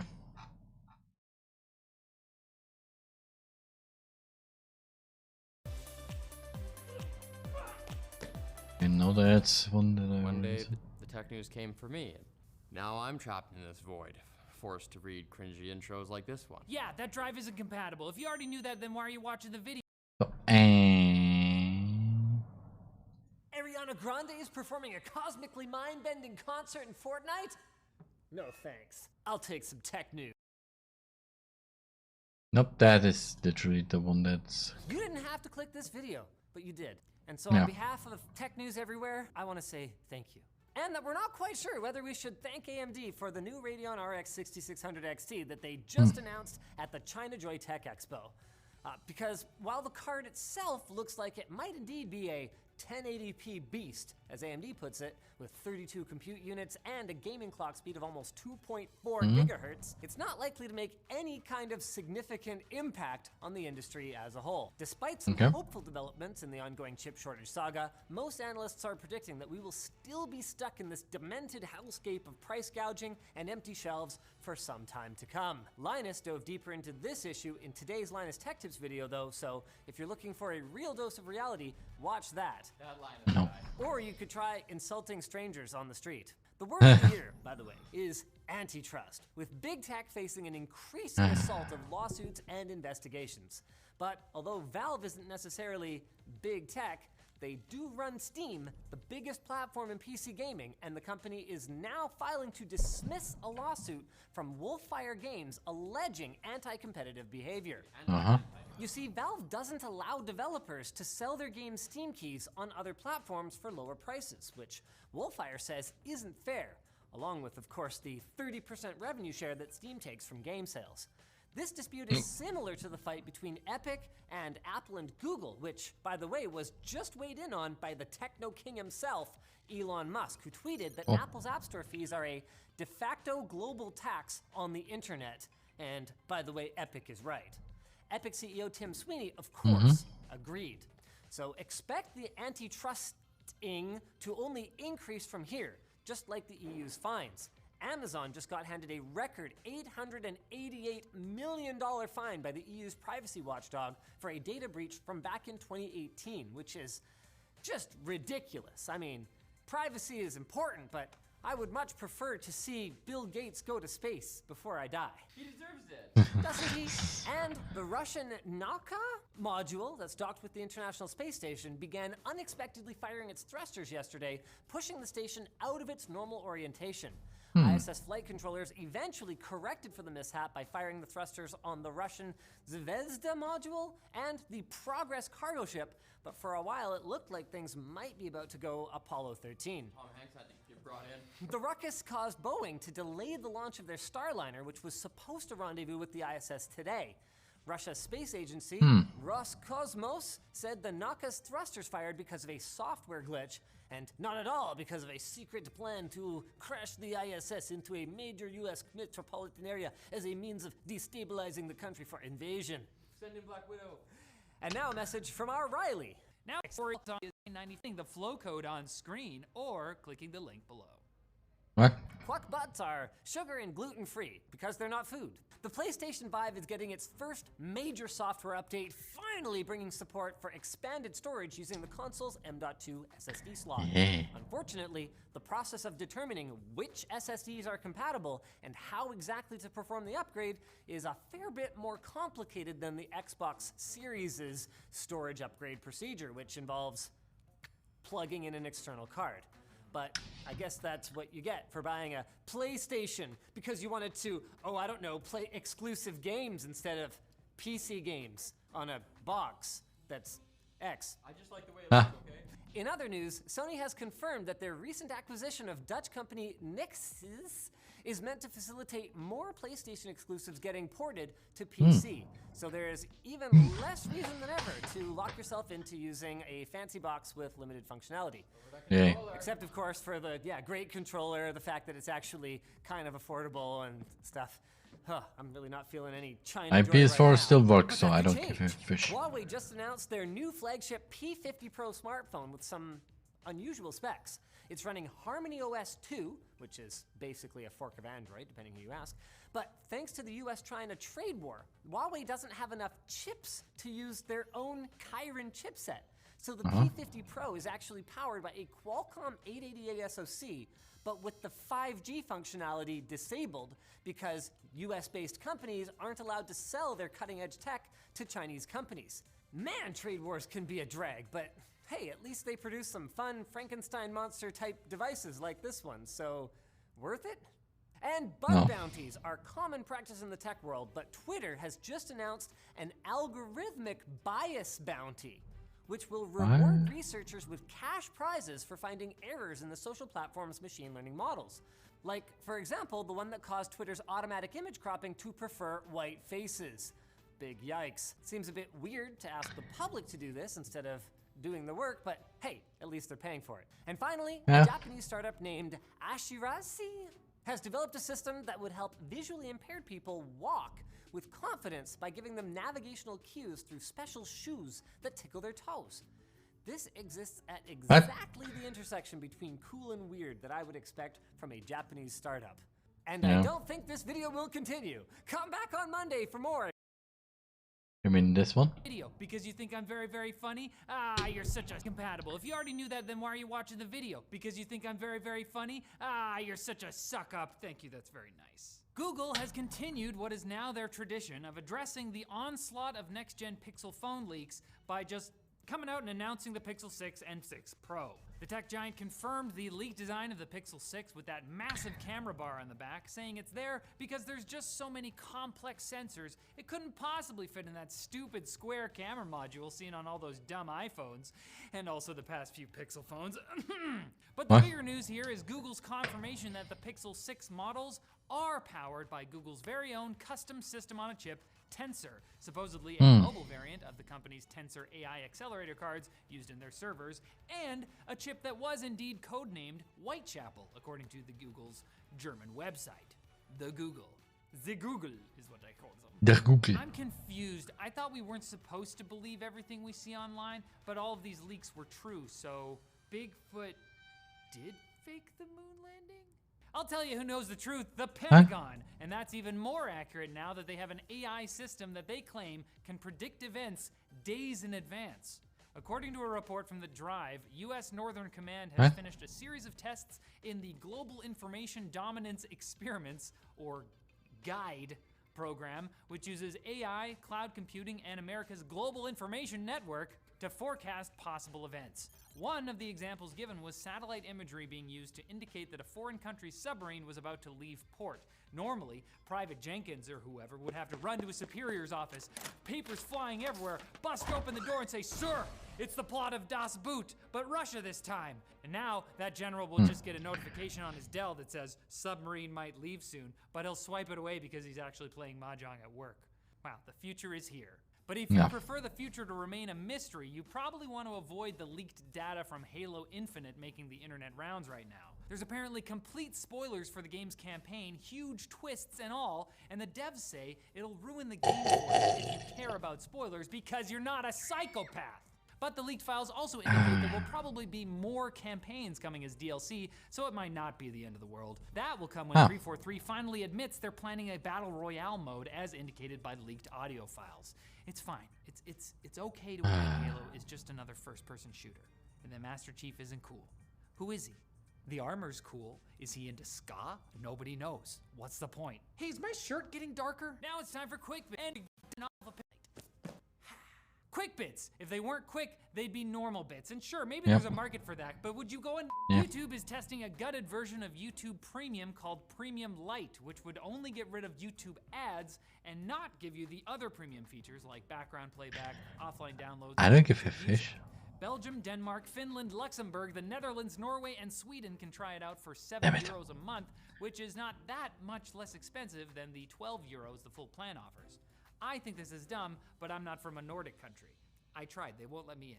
A Twitter account claiming to represent 3DFX, the legendary graphics card company that was bought out by Nvidia many years ago, mysteriously tweeted this weekend that they will return with a major announcement this Thursday. This is almost certainly not legit, especially considering the image in the tweet was grabbed from a fan's DeviantArt profile.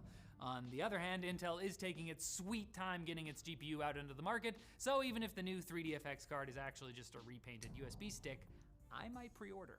Speaking of Intel, one of their executives accidentally tweeted out an image of a poster seemingly confirming that the upcoming Thunderbolt 5 standard will double the bandwidth of Thunderbolt 4 from 40 to 80 gigabits per second over the USB Type-C connector, which would mean that everything going over a Thunderbolt cable would go way faster, and boy was this embarrassing for him. Well, might as well quit his job. Wow. Google managed to shut down a scam this week that involved hackers buying ads on Google that redirected to what looked like the website for the Brave web browser, but it actually wasn't. It was a scam site that made you download malware, which just goes to show, don't click those Google ads usually, most of the time. I mean, I thought everybody, do you click hello?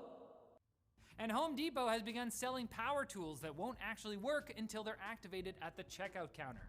Now this seems a little draconian, but in practice, it could cut down heavily on shoplifting. I mean, we've had those magnetized clips on clothes for years, and like nobody steals clothes anymore. You steal a tool. Wait, I steal all my tools. Wow, you're still watching this video. You know what? Yeah. Quiet. To summon the tech news, I must perform the ritual. What's going on? Microsoft's hardware requirements for Windows 11 have rubbed some enthusiasts the wrong way, against the grain, counter to the suede, as they indicate some systems that may be running just fine won't be eligible for the upgrade. A recent IT-focused video from the company just made things worse, with a Microsoft rep saying it sucks that some users won't get the upgrade. Oh, Windows 11 is not eligible for that device. But for those who will, oh baby, it's gonna be the best. I will not download Windows 11. They're still saying that at Microsoft. Adding fuel to the fire is the fact Just that saying. security researchers from the Dolos group just demonstrated a way to defeat a trusted platform module, or TPM, security, which is one of the main hardware components that Microsoft claims users need in order to upgrade to Windows 11. Do they really care about security, or do they just want you to buy new Windows 11 laptops? Typical dirty company trying to incentivize customers to buy their products. Disgusting. What do you think this is? A capitalistic society? Speaking of evil corporations, Facebook is researching ways to paradoxically, analyze encrypted content without actually decrypting it, a technology known as homomorphic encryption. This could let Facebook engorge itself with your data while also keeping it private. Everybody wins. Strangely, the head of Facebook-owned WhatsApp, which uses end-to-end encryption, says they're not pursuing the tech because that's not how the force works.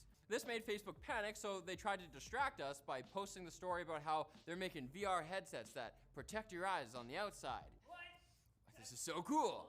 I forgot all about the fact that Facebook also recently disabled the accounts of NYU researchers who were studying how political ads on the platform targeted certain demographics. Just slipped my mind. Yeah, Facebook says NYU is accessing data that shouldn't be available to third parties. Kind of like the whole Cambridge Analytica thing. But the researchers say that they were silenced because their work calls attention to the spread of misinformation on the platform. And if you get access to real information, Mark wouldn't get to post tone-deaf videos for 4th of July. So there's obviously an incentive there. He uses them to power his hydrofoil. And after weeks of controversy over claims of sexual misconduct and toxic work culture at Blizzard, the game company's president, J. Allen Brack, has stepped down to be replaced by two other executives, Jen O'Neill and Mike Ybarra. And now he's gonna make beef jerky. What? Brack's beef jerky. Sweet baby rage. Following Brack's resignation, Activision Blizzard CEO Bobby Kotick said ongoing investigations at the company will hold people responsible for their actions. But that hasn't given many fans much confidence, given that old Bobby is seen as being partially responsible for Blizzard's decline since their merger with Activision.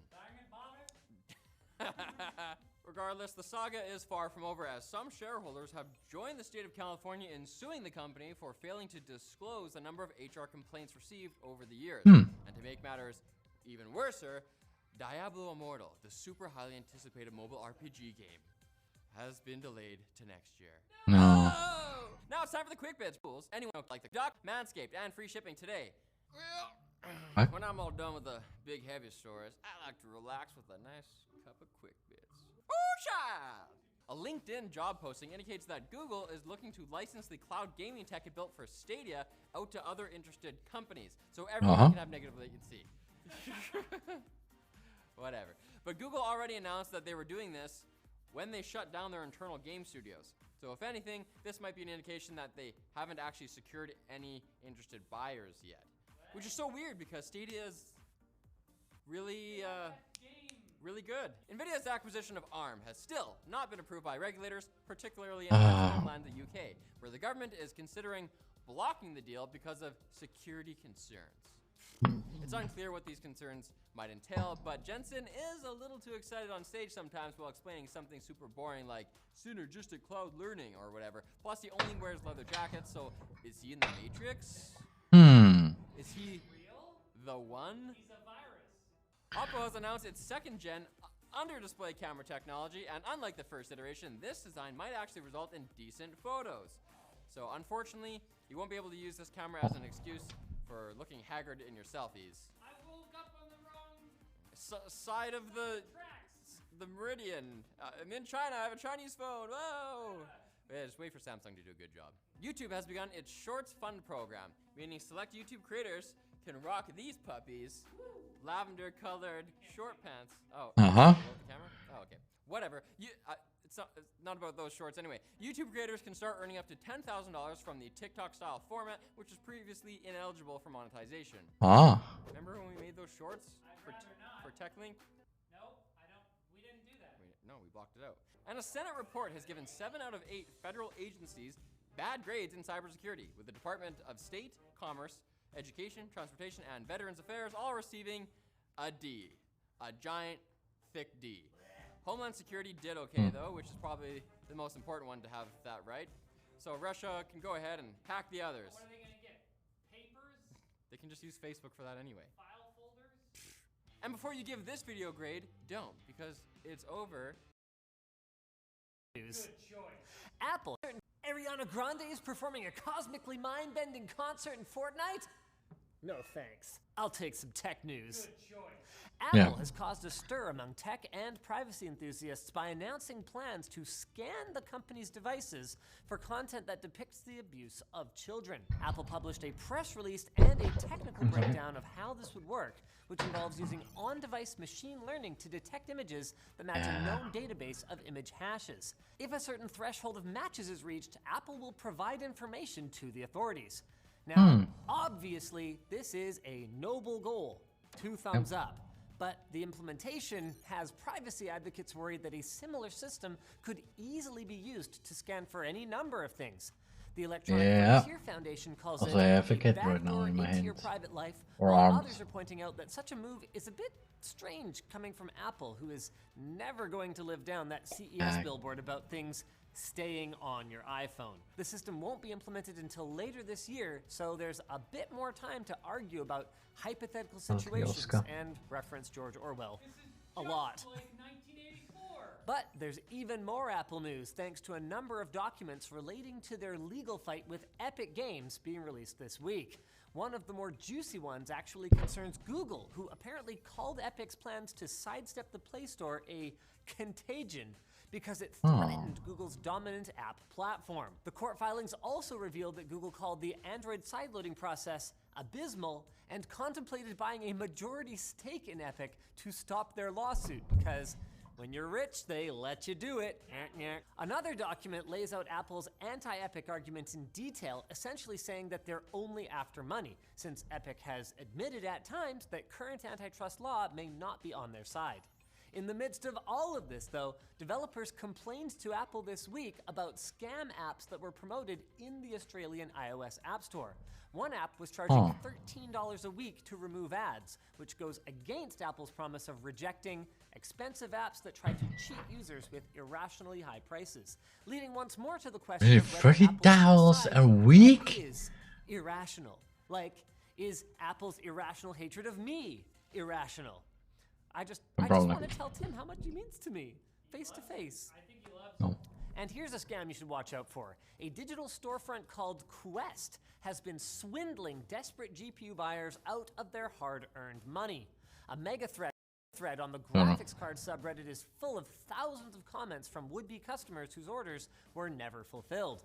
At some point, Quest changed their website to a new domain, and while it's lacking quite a bit of detail, like, for example, it has an empty About section. Who are you? It otherwise looks legit enough to trick others. So we would advise avoiding these guys, even if you see a must-buy price on a graphics card. Yep. This is a side quest you definitely want to skip. Aha. Now it's time for the mainline bit. Now at joinhoney.com/techlinked, or you can click the link down below. Right. Now it's time for some mainline bits. No. Scammers are everywhere right now, apparently. Vice just published a report on multiple services that will let users pay to ban other users, which is accomplished by creating copycat accounts, impersonating the target, then reporting the original user for impersonation. This will cost you just $60. You know, I miss the old internet where we just argued about whether it was called GIF or that other word that's not real and doesn't exist. GIF. I call it GIF. Fish everybody else. To have inside information that Really, I don't care about anybody saying about literally if it's GIF or GIF, or if it's literally GIF. I call it GIF. Finish. That's everything. Google will launch the 5G. I know I'm wrong, but I don't care. August 26th for $450. It seems a bit strange to launch it so long after the Pixel 5 and so close to the Pixel 6 launch this fall, but hey, it's a wild time for tech products. I mean, Valve is launching a handheld Steam machine, so far as I can tell, anything goes.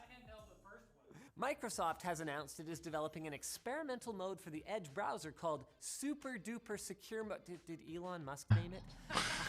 It will apparently slightly increase security while having a minimal impact on performance. Rumors say they're already working on the second revision of the system called Mega Ultra Omni Security Bonanza Time, which I personally think is a much catchier name. And hey, remember that 3DFX Twitter account that said the company is coming back? Yeah, it turns out all they posted was an amateur-looking slideshow with some vague promises before the account itself was deleted. So, it was all a sham, but were we wrong to hope, really? To look on the horizon for some dim chance of a brighter tomorrow? Yes, we were. That was stupid. And Disney has revealed the pricing for its Star Wars Galactic Star Cruiser attraction. 2 nights for 2 guests in 1 cabin will cost almost $5,000. But hey, you'd be pretending to sleep and hang out on a spaceship.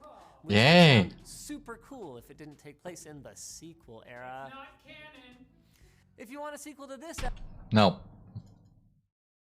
So, did a good boy Austin have something? 14 hours. Hello there and welcome to the happiest place on earth, Micro Center. So what better thing to do on a beautiful morning than build ourselves a back-to-school gaming PC. Hey. Welcome back to school. Well, thank you. Do you happen to have any PC components available at very reasonable pricing? Well, it happens to be what we specialize in.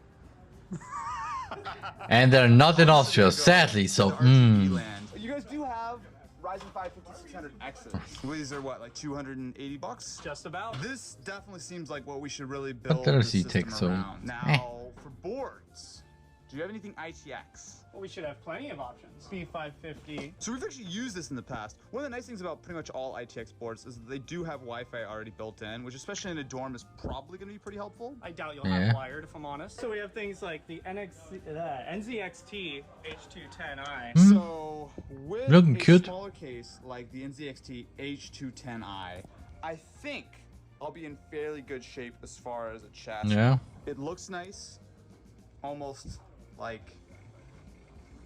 Were you gonna say it looks nice as me? Were you trying to compliment me there? That's what I was trying to do, but I didn't want to. I didn't want your head to be too big. All right. Oh wow. Ow. Ow. I'm not opening the store for you early anymore. Yeah, no, not anymore. You're gonna have to shop here like the rest of them. So for memory, for a system like this, 16 gigs really should be all that we need. Yeah. You know, it's funny. This is such an easier experience when I'm not here with Ken and Matt. It's the fastest experience we've had to date, I gotta be honest with you. I've always had a lot of luck with Samsung SSDs, and specifically the 980 and the 980 Pro, but because we're trying to do something that's on at least somewhat of a budget, I think the standard 980 is gonna make a lot of sense. Hey look, it's a 980 just on cue. You know what your next Micro Center could use? A free pair of Bluetooth headphones. All you need to do is check out the link in the description. No. Throw in your email address. No. You'll be emailed an in-store coupon to pick up a pair of headphones just like this. For Yeah, cool. I can buy them because I'm in Austria, Europe. You can check out the link in the description. Luxurious. I'm in fishing Europe. Micro Center doesn't exist in Europe, sadly. I'll So, say that well, actually, no, we have successfully shot basically the whole video at this point. Y'all can go. We need you anymore. We're oh, independent now. you just go. Just Alright, so now that we have a slightly higher end camera to play with, why don't we take a look for a monitor? I want something that's going to be a little bit smaller, importantly affordable, but realistically I want something that will easily fit on a fairly small desk. There's a lot of MSI here. 144 hertz, 180 Now I have This AOCs. might be what we want to go for. Because like our system Oh, realistically AOC. should easily be able to play it. Wait, is this the same? We could probably go up to 40. That's the same one I have. Wow. 1440. The only downside They're a bit though, cheaper is that though. we're gonna have to go for a much larger monitor.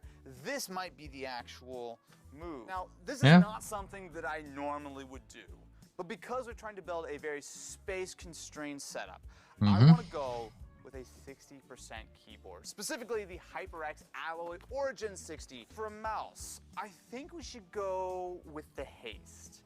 I've not tried this yet, but at $50, not only is it one of the lighter weight mice that has the honeycomb sort of carve-outs, but importantly, I think this will be a nice pairing, so we can kind of keep our RGB software to a minimum. Do we have space for a headset? I mean, we should get a headset, I would right? hope so. In a dorm room, you don't want speakers. You're going to annoy people. Yeah. Or you really want speakers? No, I want to listen to things in privacy. It's very clear you never had. Ken? Yeah. Ken? Are not meant to be heard. Ken?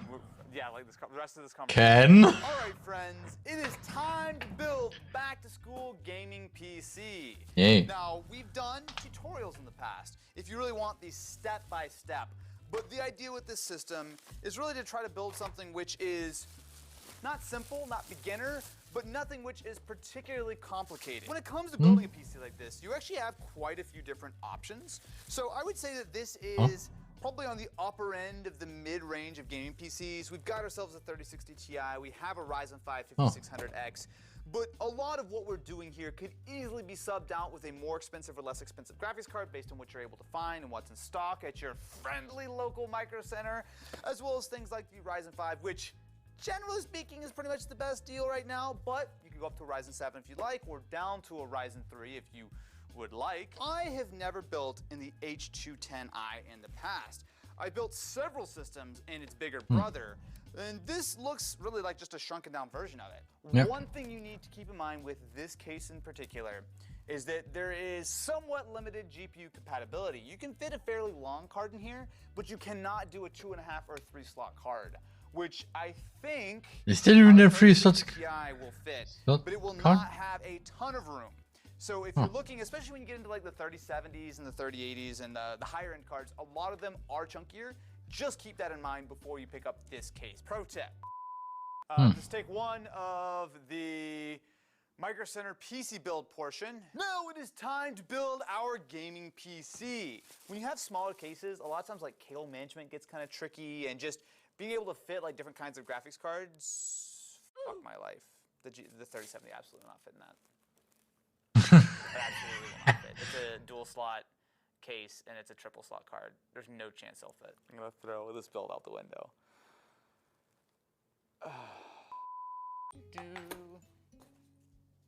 Was this mystery tech? Do you throw things? Oh, this is the Pixel hat. So, oh god, this was probably 2-3 years ago. Ken and I went to a Google Pixel launch. It was a I/O like 2018 or 2019 or something, and they gave us these spinny hats because it would be funny. And now I'm gonna go back to school. Hey. Force jokes that don't work. Hey. Make it for $5,000. Yeah. What? I've used NZXT power supplies a few times in the past, but their little bag for all of your modular cables is really, really nice. Also, I just am partial to purple, so I'm just saying that is a thing. So this is the 650 watt, which it is, as you can see, fully modular, and it is gold rated. They also do a good job. It's all powder coated and very sort of matte black, which doesn't actually matter too much in the case because it's going to be right down there. So before we install our power supply, we have pre-sleeved our cables, or pre-extended our cables, which I think will go a ways toward kind of helping the black interior pop. God, you know what? I feel like we're like a home improvement show. A little splash of white in our interior will help kind of liven up the place a little more airy, perhaps. This might be top 10 smoothest builds of my life right now. It's so easy. A simple tutorial will easily teach you how. I know there's a lot of tech today, but What is this? A motherboard? Yes. Do you know what this motherboard does? It needs to be updated. The BIOS. Yes. Yeah. It probably doesn't support this. Yes. Okay. We will do. That's also the reason why I have a Ryzen 9 3000. Because 5000 needs to be up. The BIOS needs to be updated. Yeah, there are no updates for this BIOS. Okay. So, yeah. Do this ahead of time. All right, fine. So we don't build this computer and unbuild it and build it again like we do every single build behind the scenes. So I have now updated the BIOS on our B550 board, which actually wasn't super far out of date, but I'm glad we did it because it still was borderline if that actually would have worked with our Ryzen processor. So we'll go ahead and pop out our Ryzen 7, or actually no, this is a 1600X, which is our processor. Technically not. Do a little upgrade here. Just a few. No, this is no a. This video is just about. Hey, here, this is how you can build a PC for back to school things. Yeah, I think for at home, right now. I don't know completely, but how to build a PC. It is an excellent gaming one of many You've things. got the Zen 3 cores, so you have great single-thread performance, and you have 6 CPU cores, which means that you can really do basically anything up to and including streaming. I think now I just need to install our Hyper 212 RGB Black Edition. Okay, question. Yep. Are you sure you want to do that before you put the board in? Will you be able to reach some of the screws with the Hyper 212 already installed? There's only 4 screws. I can see. I think so. That should be fine. As you're confident. Why do you gotta say it like that? As if the next thing people see in the video is a flash forward. Look, if I have to hold a camera 10 minutes longer than I have to, I'm going to get very upset. You know what I would get very upset about? Don't say it. It's if I show up to Micro Center in the morning and no one else is there, so I have to shoot the video by myself on my phone. I mean, hypothetically, of course. Nice. Okay. Blue Master. Yep. So we've made good progress. So not only did we reorient the fans a little bit, so essentially the top fan we've moved to the front because we didn't really have the clearance. And I think Ken was very much right. Having the rear exhaust fan hop over to the cooler helps it to be a little bit more consistent. These are 2 different fans, so ideally we wouldn't be doing that for aesthetics, but we're gonna get the roughly the same amount of airflow, and I think it's gonna look, especially once you have the window on, a lot cleaner. Other than that, it's starting to come together. So I'm gonna go ahead and slide our graphics card in. This is the part which is gonna be a little challenging because it is a very, very tight squeeze. It'll fit, I think, but it'll fit by a very small margin. Look at this, look at this. That's it. That's how much we fit by. Looks very clean, though I question, again, that ability of airflow, but... Yeah. I can actually I have a little bit of clearance to screw it in over here. So I might try to like tilt it up a little bit. It'll have some airflow here, and it is ventilated on the bottom. I'm not gonna say that this is the best airflow for a graphics card I've ever seen. Yeah. But it's an airflow. Okay, especially because it's an open cooler. Our system is actually mostly complete. So there's a lot of cable management I need to do, and what was I thinking? Why did I just screw the graphics card in? Wait, why? All of my cable management in the back, I'm not gonna be able to remotely come close to touching. Oh wait, you didn't do the front panel. I totally forgot.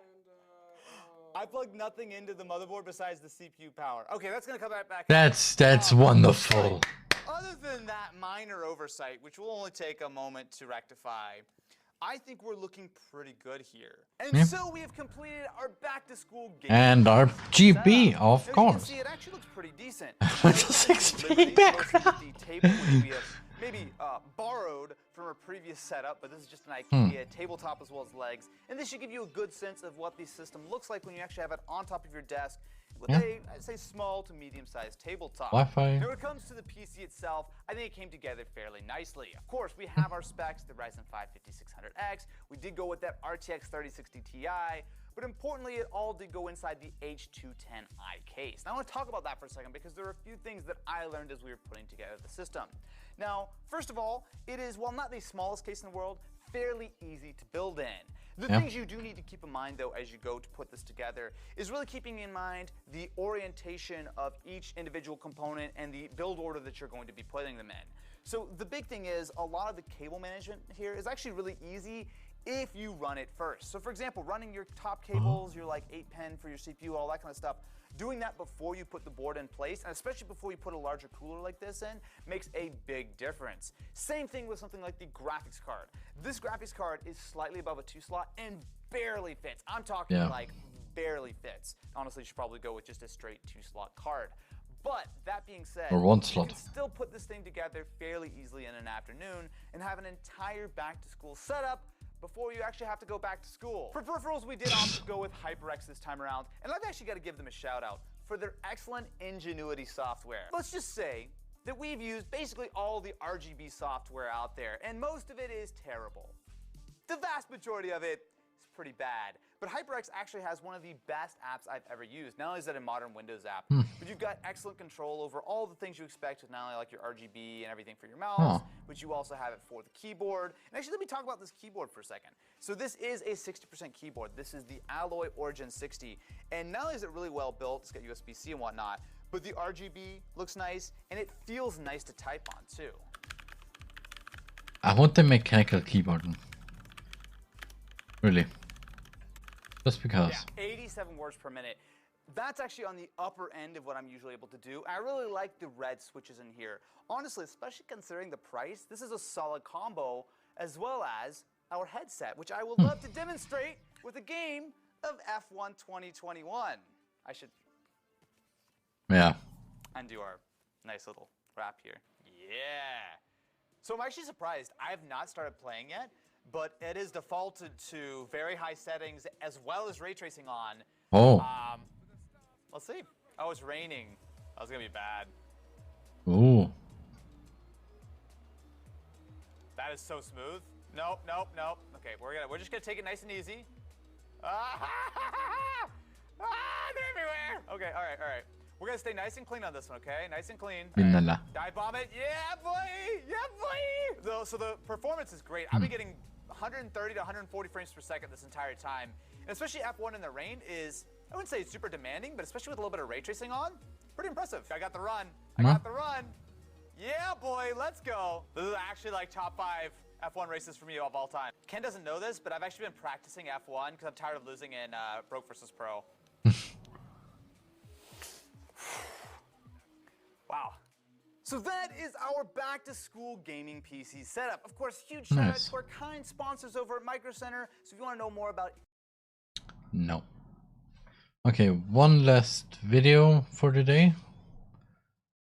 What can we... Wow.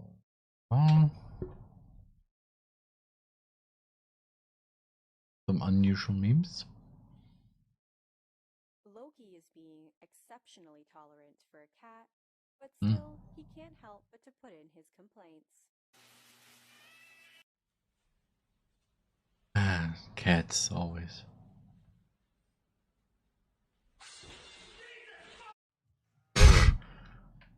Okay.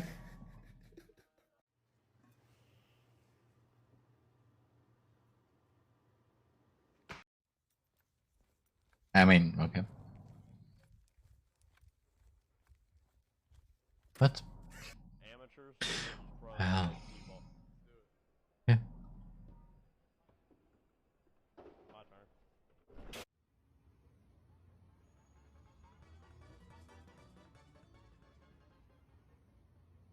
I mean, okay. That's a cat. That's a cat that where the back is. Oh, I have some problems. Okay. That looks like a Christmas tree. Ew. Why? Ah, yes. Yes, come that cat. Has been good.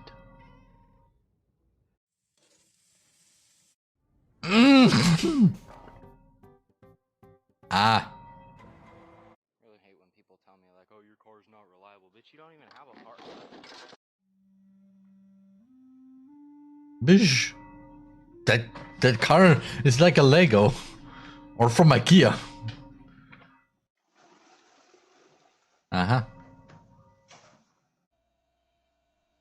Don't. Keep going. You're not gonna run my foot over. Keep going.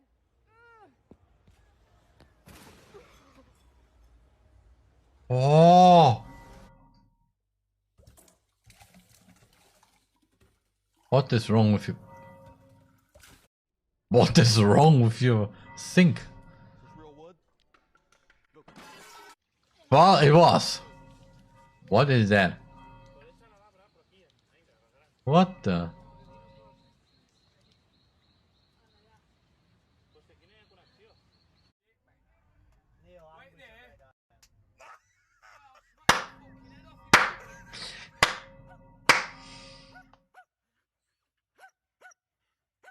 Mo. Oh. Shut the fish up. Shut the fish up. Without a spotter and you can't get the weight back up, instead of rolling it off your stomach or throwing the weight to the side, all you're gonna do is press it up in this motion, place it back on the rack, and then you're good. No, no, no. That's no. Oh, they're cute. Hello.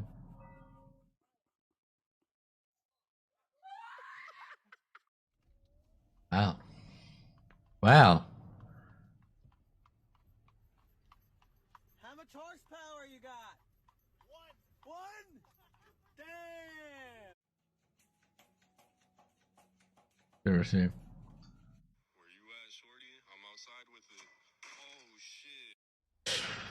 Could be your. Give a fucking swig, mate. Get Yep. on, skull it. Yeah, the boy. No, no, no.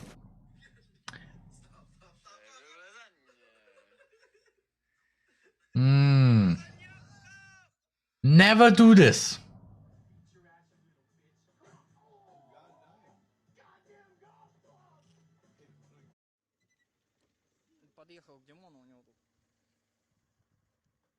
How? Please tell me this is not true. Because how?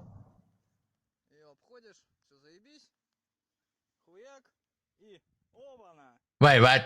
That's a. I mean, okay, but what? Yeah, sure, David. Also, what just happened there? Oh, okay. Meow.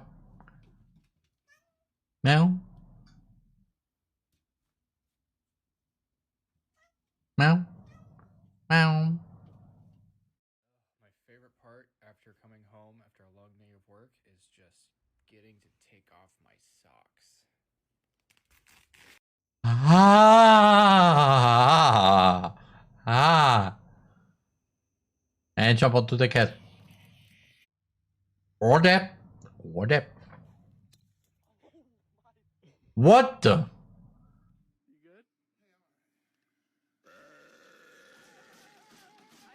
Cheguei em casa, morto e cansado pra tomar um banho. Porra da porta não tá Okay. tava querendo abrir. Vou resolver do meu. Uh-huh. Well. No. That's fine. 21 years old.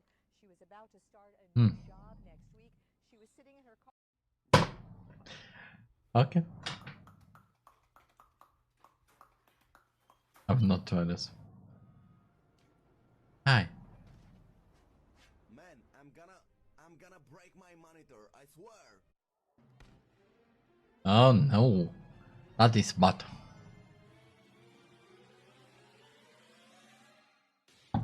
Yeah. Sunday afternoon wash job. This one. Look at the paint on this thing. Water don't even stick. What the?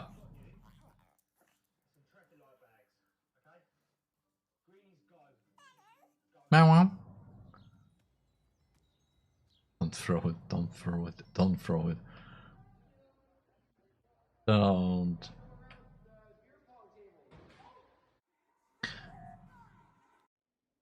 Okay. Cat. Wow.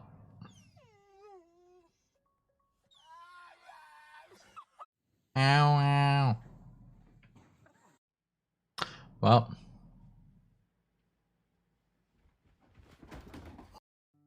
Hey. Big changes. Put in perspective. Anyways, it's getting late. Good night. Or well, good day for now.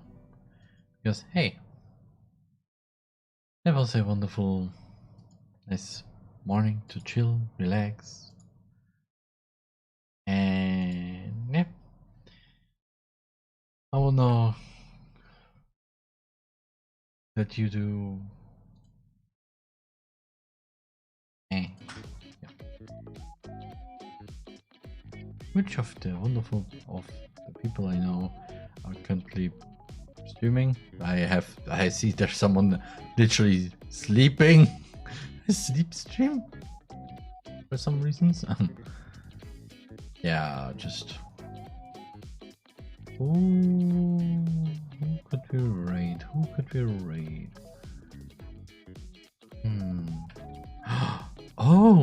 Tada. Yeah. Tada is just for info, Tada is a German VTuber, and he's a good boy. That's everything I need to say here. He's a really good boy.